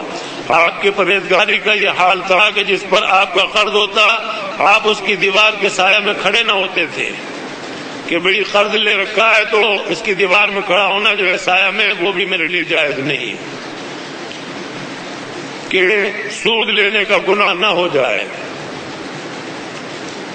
اس زمانے میں بھی ایک بزرگ کے متعلق ہمارے ایک نمازی تھے، بنگال سے جب بہت بڑی تعداد میں لوگ ادھر آئے، ملک تقسیم ہو گیا تو انہوں نے بیان کیا کہ بارش ہو رہی تھی بڑی زبردست، تو ایک بزرگ تھے وہ پانی میں بھیگ رہے تھے اور لوگ سجے تھے وغیرہ ان میں کھڑے ہو گئے، صاحب نے بلایا کہ قبلہ ادھر آ جائیے، وہاں کہاں بھیگ رہے ہیں؟ تو ان بزرگ نے فرمایا کہ میں نے مالک سے چھجے کے نیچے کھڑے ہونے کی اجازت نہیں لی ہے۔ کیسے اللہ والے ہوتے ہیں۔ ہمارے ایک دوست تھے ٹیلر ماسٹر، اللہ تعالیٰ ان کی مغفرت فرمائے، ایک مجسٹریٹ کی بیان کرتے تھے کہ عدالت میں ڈاکیا آتا تھا، جانے پہچانے تھے، ریاست کا معاملہ تھا، تو ایک دن آیا تو اس نے رجسٹری دی اور کہا کہ یہ آپ کی رجسٹری ہے، تو جیب میں دیکھا تو قلم گھر بھول آئے تھے، فرمایا کہ تم جب یہاں سے میں اٹھوں تو گھر آنا تو میں دستخط کر کے رجسٹری چھڑا لوں گا۔ اس نے کہا کہ حضور والا کمال کرتے ہیں، آپ اتنے قلم تو یہاں رکھے ہوئے ہیں، دستخط کرنے میں کتنی سارے خرچ ہوگی، تو ایک قلم اٹھا کے دستخط کر دیجیے اور چھڑا لیجیے۔ کہا کہ بھائی اس کی مجھے ذاتی کام کے لیے اجازت نہیں ہے۔ کیسے متقی تھے، اللہ تعالیٰ کی کیسی رحمتیں ہوں گی ان کے اوپر۔ گھر بلایا اور گھر اپنے ذاتی قلم سے دستخط کر کے رجسٹری چھڑائی۔ حضرت عمر بن عبدالعزیز رحمۃ اللہ علیہ جب خلیفہ ہوئے، خلیفہ خامس عادل منصف، زمین کو عدل و انصاف سے بھرا، دشمن پیدا ہو گئے، حاسد پیدا ہو گئے اور آپ کو زہر دلوا دیا، تقریباً 2 سال تک آپ کی حکومت رہی، تو عالم یہ تھا کہ بیٹے آپ کے پھٹے پرانے کپڑے پہن کر مدرسے جاتے تھے، لڑکے مذاق اڑاتے تھے، بیٹے آ کر ابا جی سے تو بات نہیں کر سکتے تھے، رو پڑتا تھا، امی سے کہتے تھے امی کم از کم ایسا کریں کہ ایک جوڑا ہمارا ایسا بنوا دیں کہ وہ پہن کر ہم مدرسے چلے جایا کریں۔ تو جب اہلیہ محترمہ نے سفارش کی تو ایک پرچہ لکھ کر دیا وزیر مال کے نام کہ مجھے اتنی تنخواہ جو ہے وہ پیشگی دے دو، بچوں کے کپڑے سلوانے ہیں۔ تو وزیر مال نے اس کی پشت پر لکھ دیا کہ اس وقت تک آپ زندہ رہنے کی ضمانت دے دیں۔ یہ تھے تقوی والے، اور آج بھی وہ تیرے متقی ماشاءاللہ روئے زمین پر موجود ہیں، جبھی تو یہ نظام چل رہا ہے۔ تو خاموشی اختیار کر لی اور بچوں کے کپڑے نہ بنوائے۔ ایک دفعہ بیوی نے تھوڑا سا میٹھا پکا لیا تھا، فرمایا کہ اس کا مطلب یہ ہے کہ کچھ پیسے ابھی بھی زیادہ آتے ہیں، آئندہ تنخواہ کے اندر اور کم کرا دیے، اور ایسی زندگی گزاری کہ اللہ پاک راضی ہوئے اور عدل و انصاف سے زمین کو بھرا۔ حضرت عمر فاروق رضی اللہ تعالی عنہ کے بیٹی کی طرف سے پوتے ہوتے ہیں۔ سمجھے آپ؟ ہمیں آپ کو بھی ان بزرگوں کی تقلید کرنی چاہیے، معاملات میں بہت صفائی اختیار کرنی چاہیے، خرابیوں اور برائیوں سے دور بھاگنا چاہیے۔ آج کو اس دنیا کے اندر ہے، کل کو یہاں سے رخصت ہو کر برزخ کے عالم میں جانا ہے، اور آگے چل کر پھر حساب و کتاب نپٹانا ہے، اور ذرے ذرے کا اللہ پاک حساب لیں گے۔ وَمَن يَعْمَلْ مِثْقَالَ ذَرَّةٍ خَيْرًا يَرَهُ وَمَن يَعْمَلْ مِثْقَالَ ذَرَّةٍ شَرًّا يَرَهُ کا معاملہ ہے۔ میں تو سوچتا ہوں اور ساتھیوں سے کہتا بھی ہوں کہ کیسے کیسے لوگ ہیں روئے زمین پر جو لاکھوں کروڑوں ہڑپ کر جاتے ہیں، غصب کر جاتے ہیں، واپس کرنے کا نام نہیں لیتے، معاملات میں خرابیاں کرتے ہیں، بددیانتیاں کرتے ہیں۔ وہ لوگ آخرت میں کیسے چھوٹیں گے؟ ان کا تو ٹھکانہ جہنم میں پکا ہی پکا ہوگا۔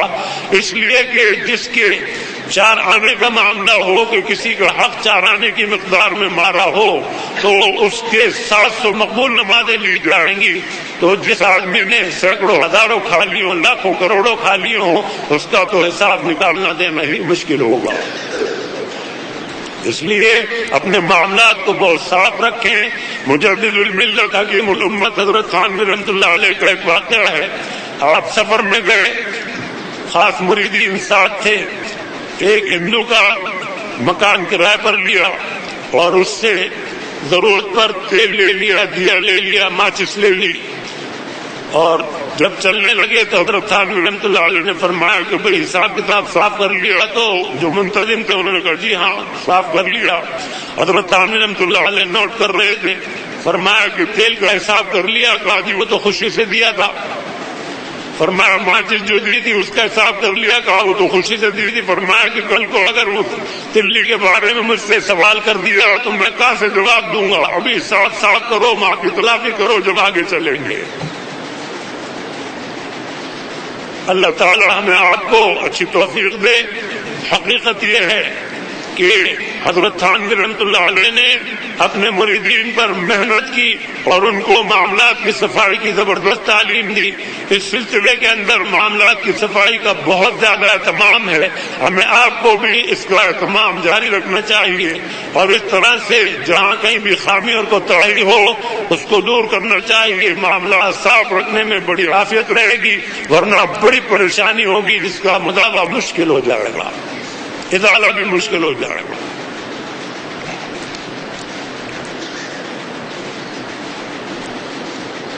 کرامت بیان کرتے ہیں آپ کی بہت سی کرامتیں ہیں. یہاں برکت کے لیے ایک ہی کرامت لکھی جاتی ہے. ایک دفعہ آپ حضور اکرم صلی اللہ تعالی علیہ وسلم کے روضہ انور پر حاضر ہوئے اور آپ نے آواز سے فرمایا السلام علیکم یا سید المرسلین. اس وقت روضہ انور سے جواب آیا وعلیکم السلام یا امام المسلمین. اس وقت ہزاروں آدمی وہاں موجود تھے جنہوں نے یہ آواز سنی. اندازہ فرمائیے قرب کا کیا عالم تھا اللہ اور رسول سے کہ جواب آیا اور جواب بھی ایسی آواز میں کہ سب نے سن لیا.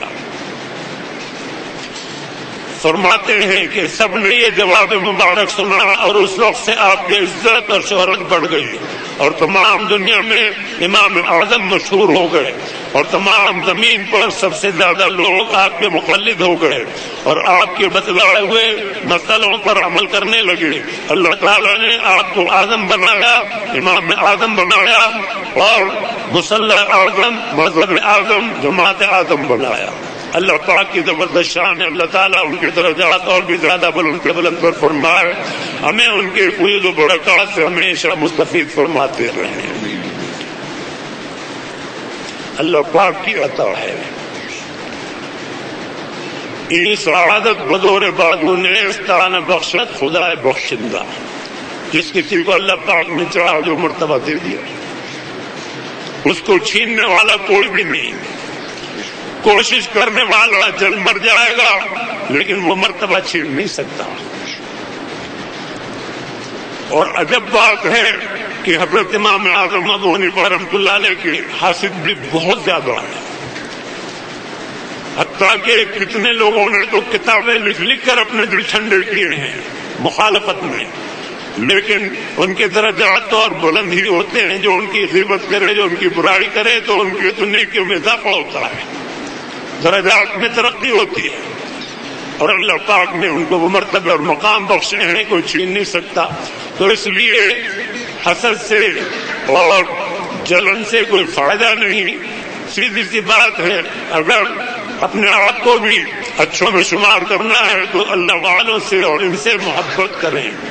یہ بھی اللہ والوں میں بہت بہت بہت اونچے مرتبے کے اللہ والے ہیں.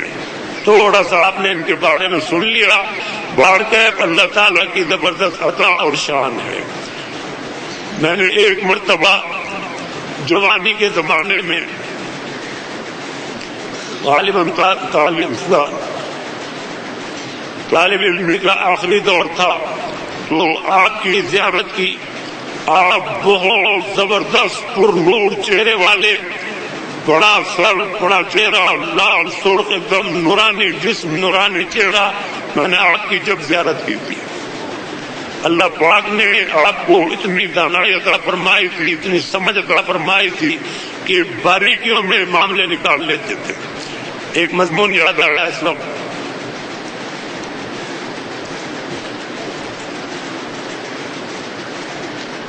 آپ کے ایک استاد تھے،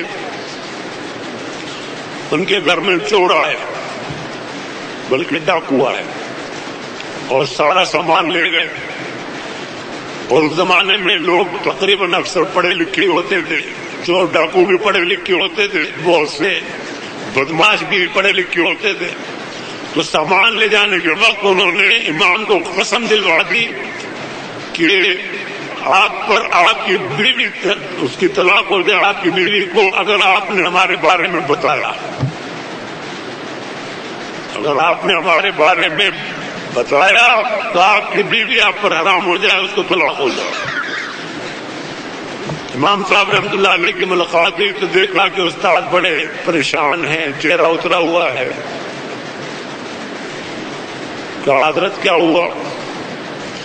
کہا بڑی طرح سے چوری ہو گئی، ڈاکو آئے تھے، سارا سامان بھی لے گئے، جاتے ہوئے قسم یہ دلوا گئے. اور بتانے سے مقصد یہی تھا جیسے عدالت میں قاضی کے سامنے آپ اس کا اظہار نہ کریں، جانے پہچانے تھے کوئی. بڑی مشکل ہو گئی. فرمایا کہ اس کا حل ہو جائے گا، کوئی پریشان ہونے کی ضرورت نہیں ہے آپ کو، ڈاکو چور پکڑے جائیں گے آسانی سے. چنانچہ مقدمہ دائر کرایا گیا اور علاقے کے جتنے بھی گنڈے چور بدماش وغیرہ تھے ان کو سب کو گرفتار کرایا گیا.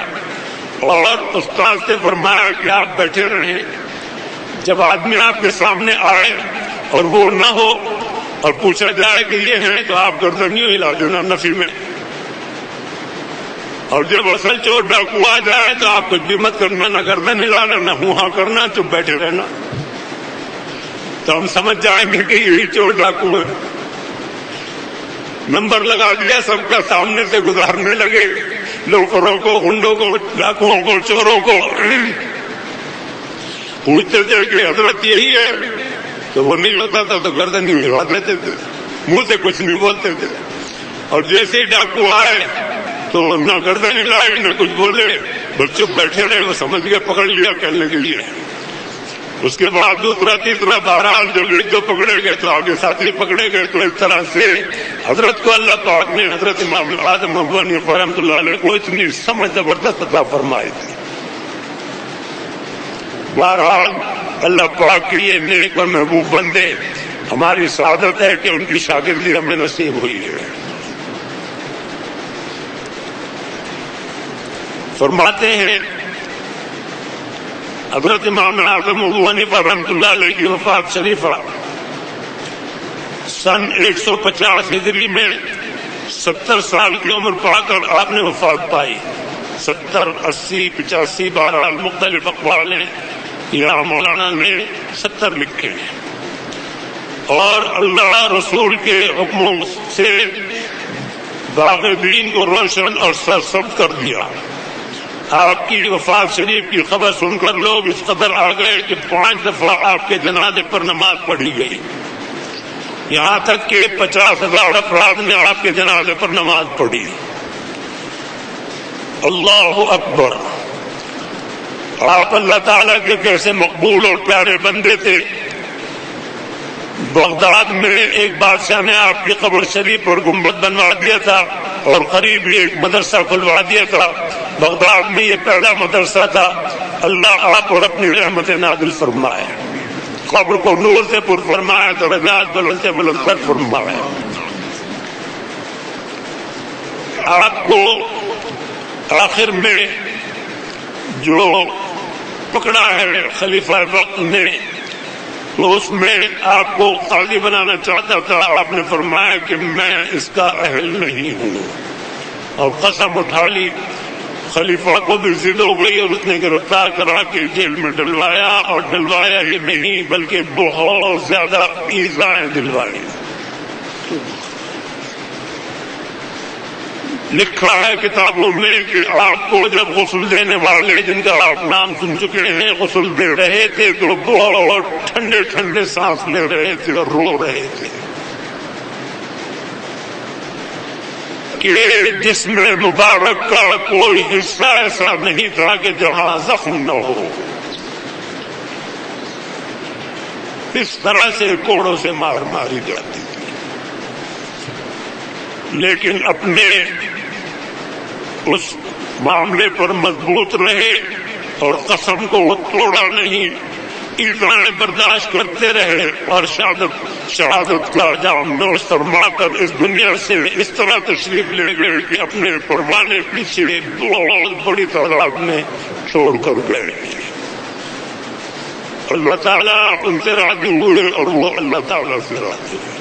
اللہ تعالیٰ ہم سے بھی راضی ہوں، ہمیں بھی اللہ تعالیٰ اپنے نیک اور محبوب بندوں میں داخل و شامل فرمائے۔ بس اسی پر اکتفا کرتا ہوں، دعا کر لیجیے، مجھ سے بھی پڑھ لیجیے اور دعا کر لیجیے۔ اللهم صل على سيدنا ومولانا محمد وعلى آل سيدنا ومولانا محمد وبارك وسلم۔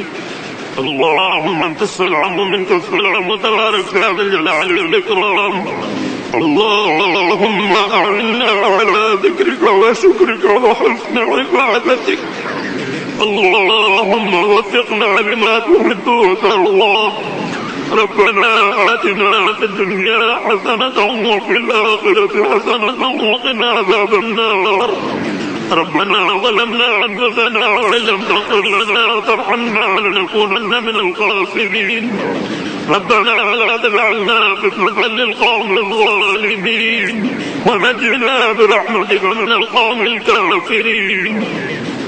اللهم اغفر لي ولوالدي ولجميع المؤمنين والمؤمنات والمسلمين والمسلمات الأحياء منهم والأموات إنك قريب مجيب الدعوات۔ رب ارحمهما كما ربياني صغيرا۔ ربنا هب لنا من أزواجنا وذرياتنا قرة أعين واجعلنا للمتقين إماما۔ رب ارحمهما كما ربياني صغيرا۔ ربنا اغفر لنا ولإخواننا الذين سبقونا بالإيمان ولا تجعل في قلوبنا غلا للذين آمنوا ربنا إنك رؤوف رحيم۔ اللهم أرنا الحق حقا وارزقنا اتباعه وأرنا الباطل باطلا وارزقنا اجتنابه۔ اللهم ارزقنا زيارة الحرمين الشريفين وارزقنا حجا مبرورا وسعيا مشكورا وذنبا مغفورا وعملا صالحا مقبولا وتجارة لن تبور يا عالم ما في الصدور يا عزيز يا غفور۔ رب اغفر وارحم وتجاوز عما تعلم إنك أنت الأعز الأكرم۔ اے الہ العالمین طاعت کی خوبصورتی قطع فرمائیے، گناہ اور برائیوں سے بچائیے، اور قدم قدم پر حضور پاک صلی اللہ تعالی علیہ وسلم کی کامل اتباع نصیب فرمائیے، کامل مشابہت نصیب فرمائیے، والین المغضوبین کی پیروی اور مشابہت اور غلامی سے بچائیے۔ آپ ہمارے روزائی اور ہمیں اپنا بنا لیجیے، دونوں جہان کی عافیت سے کاملہ نصیب فرمائیے اور اپنی رضا کاملہ نصیب فرمائیے۔ اے اللہ جب تک زندہ رکھیں اسلام پر مضبوط رکھیے اور عزت کی زندگی عطا فرمائیے، اور جب دنیا سے اٹھائیں خاتمہ ایمان پر فرمائیے اور عزت کی موت عطا فرمائیے۔ اے اللہ آپ نے کرم ہی کرم فرمائے، ہمارا آغاز اچھا فرمایا، یا اللہ ہمارا انجام بھی اچھا فرمائیے۔ اے اللہ آپ نے کرم ہی کرم فرمائے، بلا استحقاق ہمیں وجود عطا فرمایا، اور یا اللہ صاحب ایمان بنایا، صاحب اسلام بنایا، صاحب قرآن بنایا، ہمیں قبر کی توفیق عطا فرمائیے، احکام پر عمل کی توفیق عطا فرمائیے۔ یا اللہ گناہوں سے برائیوں سے بچائیے اور قدم قدم پر حضور کی اتباع نصیب فرمائیے۔ یا اللہ ہمارے تمام قصور اور خطائیں چھوٹی ہوں یا بڑی، جان کر کی یا بھول کر، کھلم کھلا کی یا چھپ کر، ساری معاف فرما دیجیے، اور یا اللہ گناہ سے پاک و صاف فرما دیجیے۔ اے اللہ ہمارے آپ کے سامنے آج بھی ہیں، کل بھی ہوں گے، اور یا اللہ یہی ہم سے درگزر فرما دیجیے۔ ہم یہاں بھی لڑنا کرساں ہیں، ہم کسی بھی بات کا جواب نہ دے سکیں گے، ہم پر رحم کی نظر فرمائیے اور رحمت کی نظر فرمائیے، اور یا اللہ حضور پاک صلی اللہ تعالی علیہ وسلم کی ساری امت پر رحم فرمائیے، ساری امت پر رحم فرمائیے، ساری امت کو ہدایت عطا فرمائیے، گناہوں اور برائیوں سے نجات عطا فرمائیے، گناہوں سے برائیوں سے بیزار فرمائیے، صراط مستقیم پر چلنے کی توفیق عطا فرمائیے۔ اے اللہ اپنا کرم ہی کرم فرمائیے، یا اللہ حضور پاک صلی اللہ تعالی علیہ وسلم کا ساتھ نصیب فرمائیے، آپ کے جھنڈے کے نیچے جگہ عطا فرمائیے، آپ کی شفاعت نصیب فرمائیے، آپ کے حوض کوثر سے خوب صحرا فرمائیے، نعمت کی نعمتوں سے بچائیے، ان صراط سے گزرنا آسان فرمائیے، اور بغیر حساب کتاب کے جنت عطا فرمائیے، جنت کی تمام نعمتیں عطا فرمائیے، سب سے بڑی نعمت اپنا دیدار خوب اور ہمیشہ نصیب فرمائیے۔ اے ارحم الراحمین، جہنم کی آگ سے، قبر کے عذاب سے، دنیا کے عذاب و فتنوں سے بچا لیجیے۔ اے اللہ ہم میں سے ایک کے ماں باپ کی مغفرت فرمائیے، آبا اور اجداد امہات کی مغفرت فرمائیے، تمام اساتذہ اور مشائخ کی مغفرت فرمائیے، بیوی بچوں کی، بہنوں بھائیوں کی، تمام دماغیوں کی، شاگردوں کی، محبین کی، محسنین کی، معالجین کی، اور تمام مومنین مومنات، مسلمین مسلمات، احیاء اور اموات سب کی مغفرت فرمائیے، پچھلی امت کے بھی سارے مسلمانوں کی مغفرت فرمائیے۔ اے اللہ جتنے بھی وفات پا چکے ہیں سب کے عذابوں کو ختم فرما دیجیے، سب کی قبروں کو نور سے پر فرمائیے، درجات بلند سے بلندر فرمائیے۔ اے اللہ ان سے بھی راضی ہو جائیے اور ہم سے بھی راضی ہو جائیے۔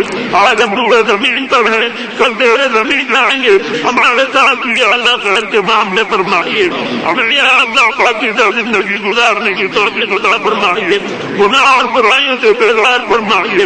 اے اللہ جتنے بھی حاضرین ہیں سارے کے سارے عورتیں بھی اور مرد بھی آج اٹھائے ہوئے ہیں، آپ کے بھکاری بندے اور بندیاں آپ سے یا اللہ خیر مانتے ہیں، آپ خیر عطا فرمائیے، ہر شر سے اپنی حفاظت میں رکھیے، اور یا اللہ آپ ہمارے رب ہیں، آپ ہمارے سب کچھ ہیں۔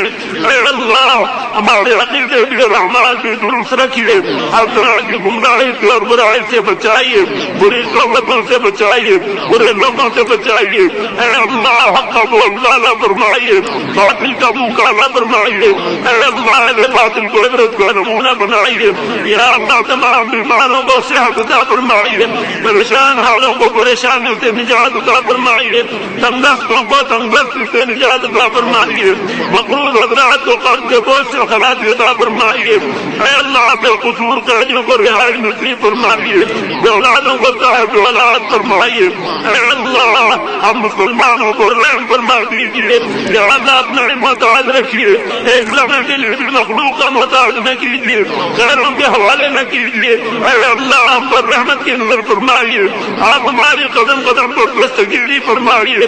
اے اللہ ہم آپ کے بندے ہیں، بڑے گندے ہیں، ہمیں پاک و صاف فرما دیجیے، رحمت کے سمندر میں ڈبو دیجیے، اور یا اللہ تمام داغ و دھبے دھو دیجیے، اور مہربانی کے معاملے فرمائیے، کرم کے معاملے فرمائیے، رحم کے معاملے فرمائیے۔ اے اللہ ہم سب سے راضی ہو جائیے، ہم سب کو اپنے سے راضی کر لیجیے۔ اے اللہ حضور پاک صلی اللہ تعالی علیہ وسلم کو بھی راضی کر لیجیے۔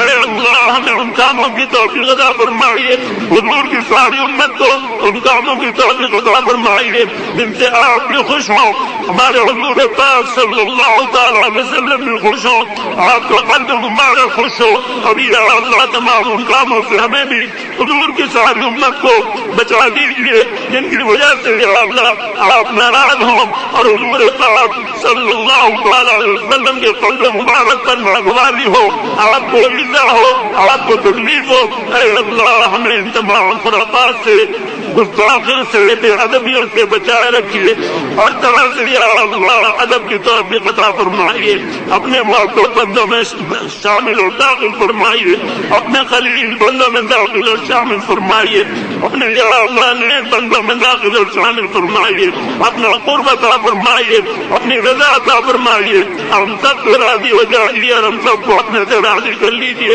اے اللہ مجھ سے دعاؤں کے لیے جس کسی نے کہا ہے سب کی جائز حاجت اور مرادیں پوری فرمائیے۔ اے اللہ ہماری بھی جائز حاجت اور مرادیں پوری فرمائیے۔ اے اللہ ہم آپ کے بندے ہیں، آپ ہمارے مالک اور خالق ہیں۔ اے اللہ ہماری سوچ ہمیشہ درست رکھیے اور عقیدے بھی اور اعمال بھی درست رکھیے، اسی پر مضبوط رکھیے اور اسی پر ہمارا خاتمہ فرمائیے۔ سمعنا وأطعنا غفرانك ربنا وإليك المصير، وصلى الله تعالى على خير خلقه سيدنا محمد وعلى آله وأصحابه أجمعين، آمين برحمتك يا أرحم الراحمين۔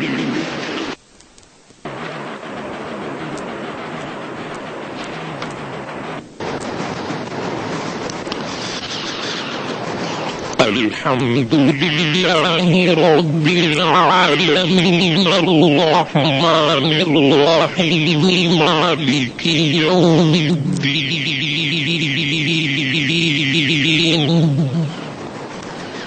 إياك نعبد وإياك نستعين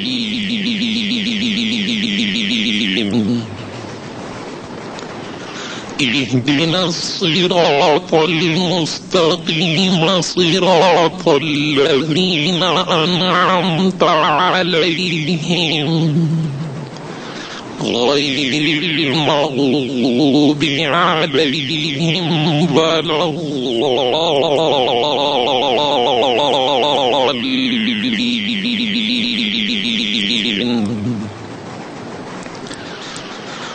الرحمن علم القرآن خلق الإنسان علمه البيان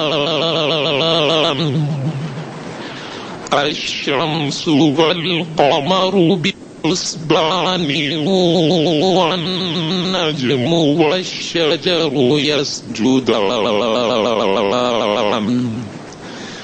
والسماء رفعها ووضع الميزان ألا تطغوا في الميزان وأقيموا الوزن بالقسط ولا تخسروا الميزان والأرض وضعها للأنام فيها فاكهة والنخل ذات الأكمام والحب ذو العصف والريحان فبأي آلاء ربكما تكذبان خلق الإنسان من صلصال كالفخار وخلق الجان من مارج من نار فبأي آلاء ربكما تكذبان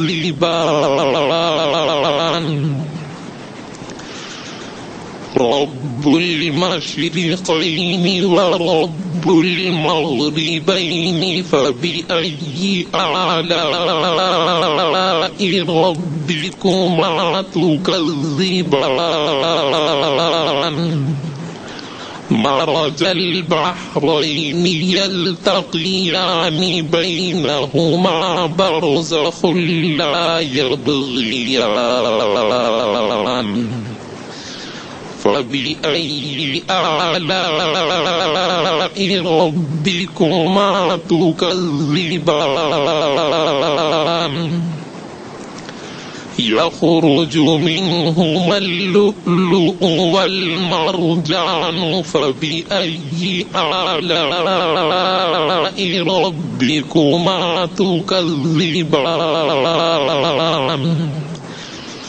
وله الجوار المنشآت في البحر كالأعلام فبأي آلاء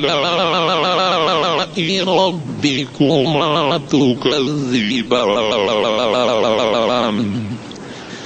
كل من عليها فان ويبقى وجه ربك ذو الجلال والإكرام فبأي آلاء ربكما تكذبان يسأله من في السماوات والأرض كل يوم هو في شأن فبأي آلاء ربكما تكذبان سنفرغ لكم أيها الثقلان فبأي آلاء ربكما تكذبان يا معشر الجن والإنس إن استطعتم أن تنفذوا من أقطار السماوات والأرض من أقطار السماوات والأرض فانفذوا لا تنفذون إلا بسلطان فبأي آلاء ربكما تكذبان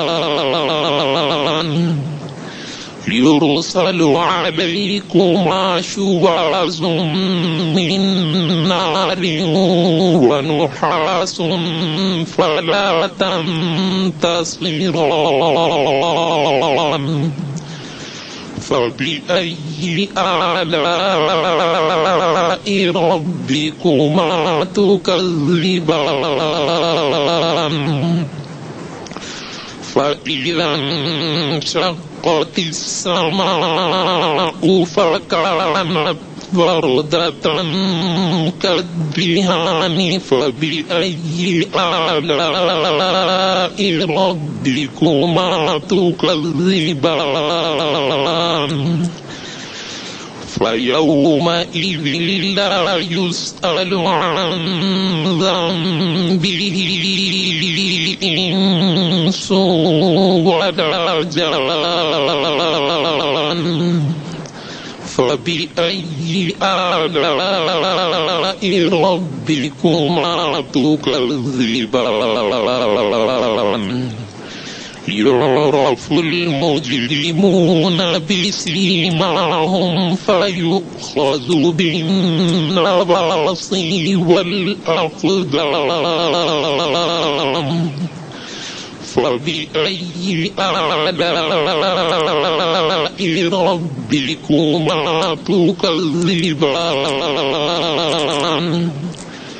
هذه جهنم التي يكذب بها المجرمون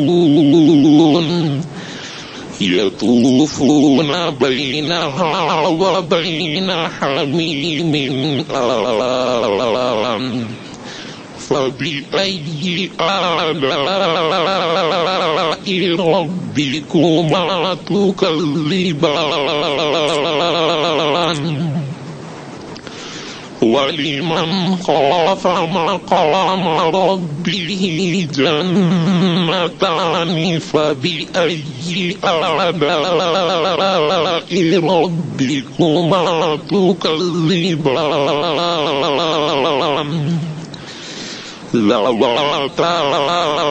أفنان فبأي آلاء ربكما تكذبان فيهما عينان تجريان فبأي آلاء ربكما تكذبان فيهما من كل فاكهة زوجان فبأي آلاء ربكما تكذبان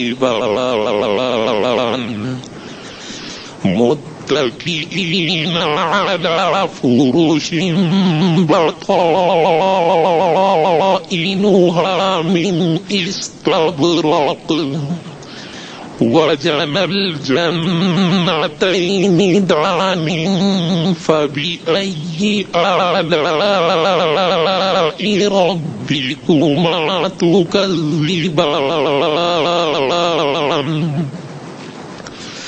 فيهن قاصرات الطرف لم يطمثهن إنس قبلهم ولا جان فبأي آلاء ربكما تكذبان كأنهن الياقوت والمرجان فبأي آلاء ربكما تكذبان هل جزاء الإحسان إلا الإحسان فبأي آلاء ربكما تكذبان ومن دونهما جنتان فبأي آلاء ربكما تكذبان مدهامتان فبأي آلاء ربكما تكذبان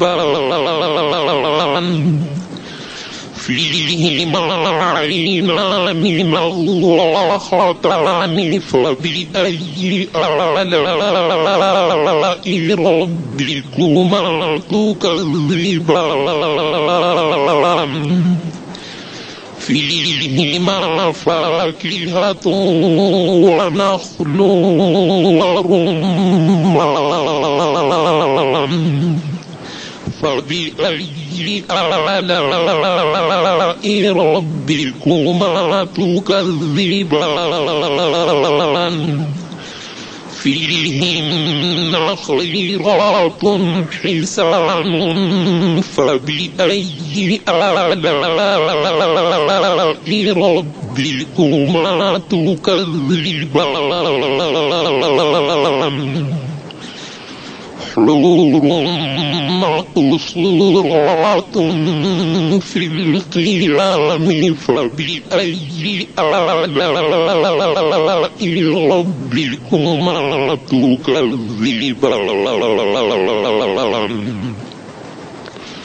لم يطمثهن إنس قبلهم ولا جان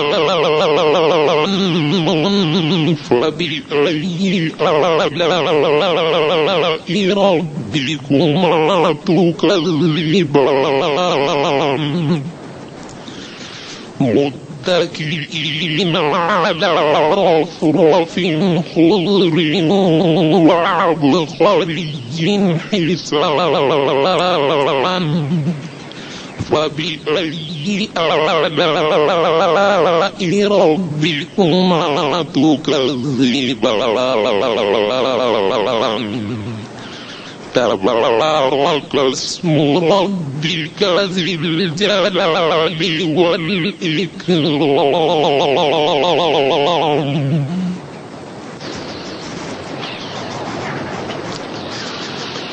هو النجم إذا هوى ولا صاحبكم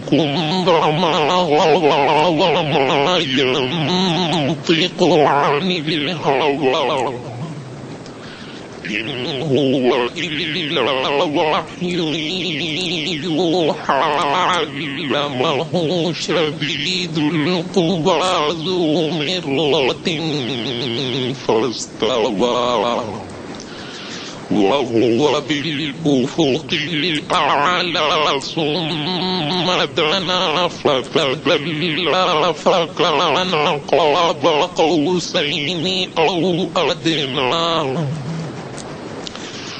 فأوحى إلى عبده ما أوحى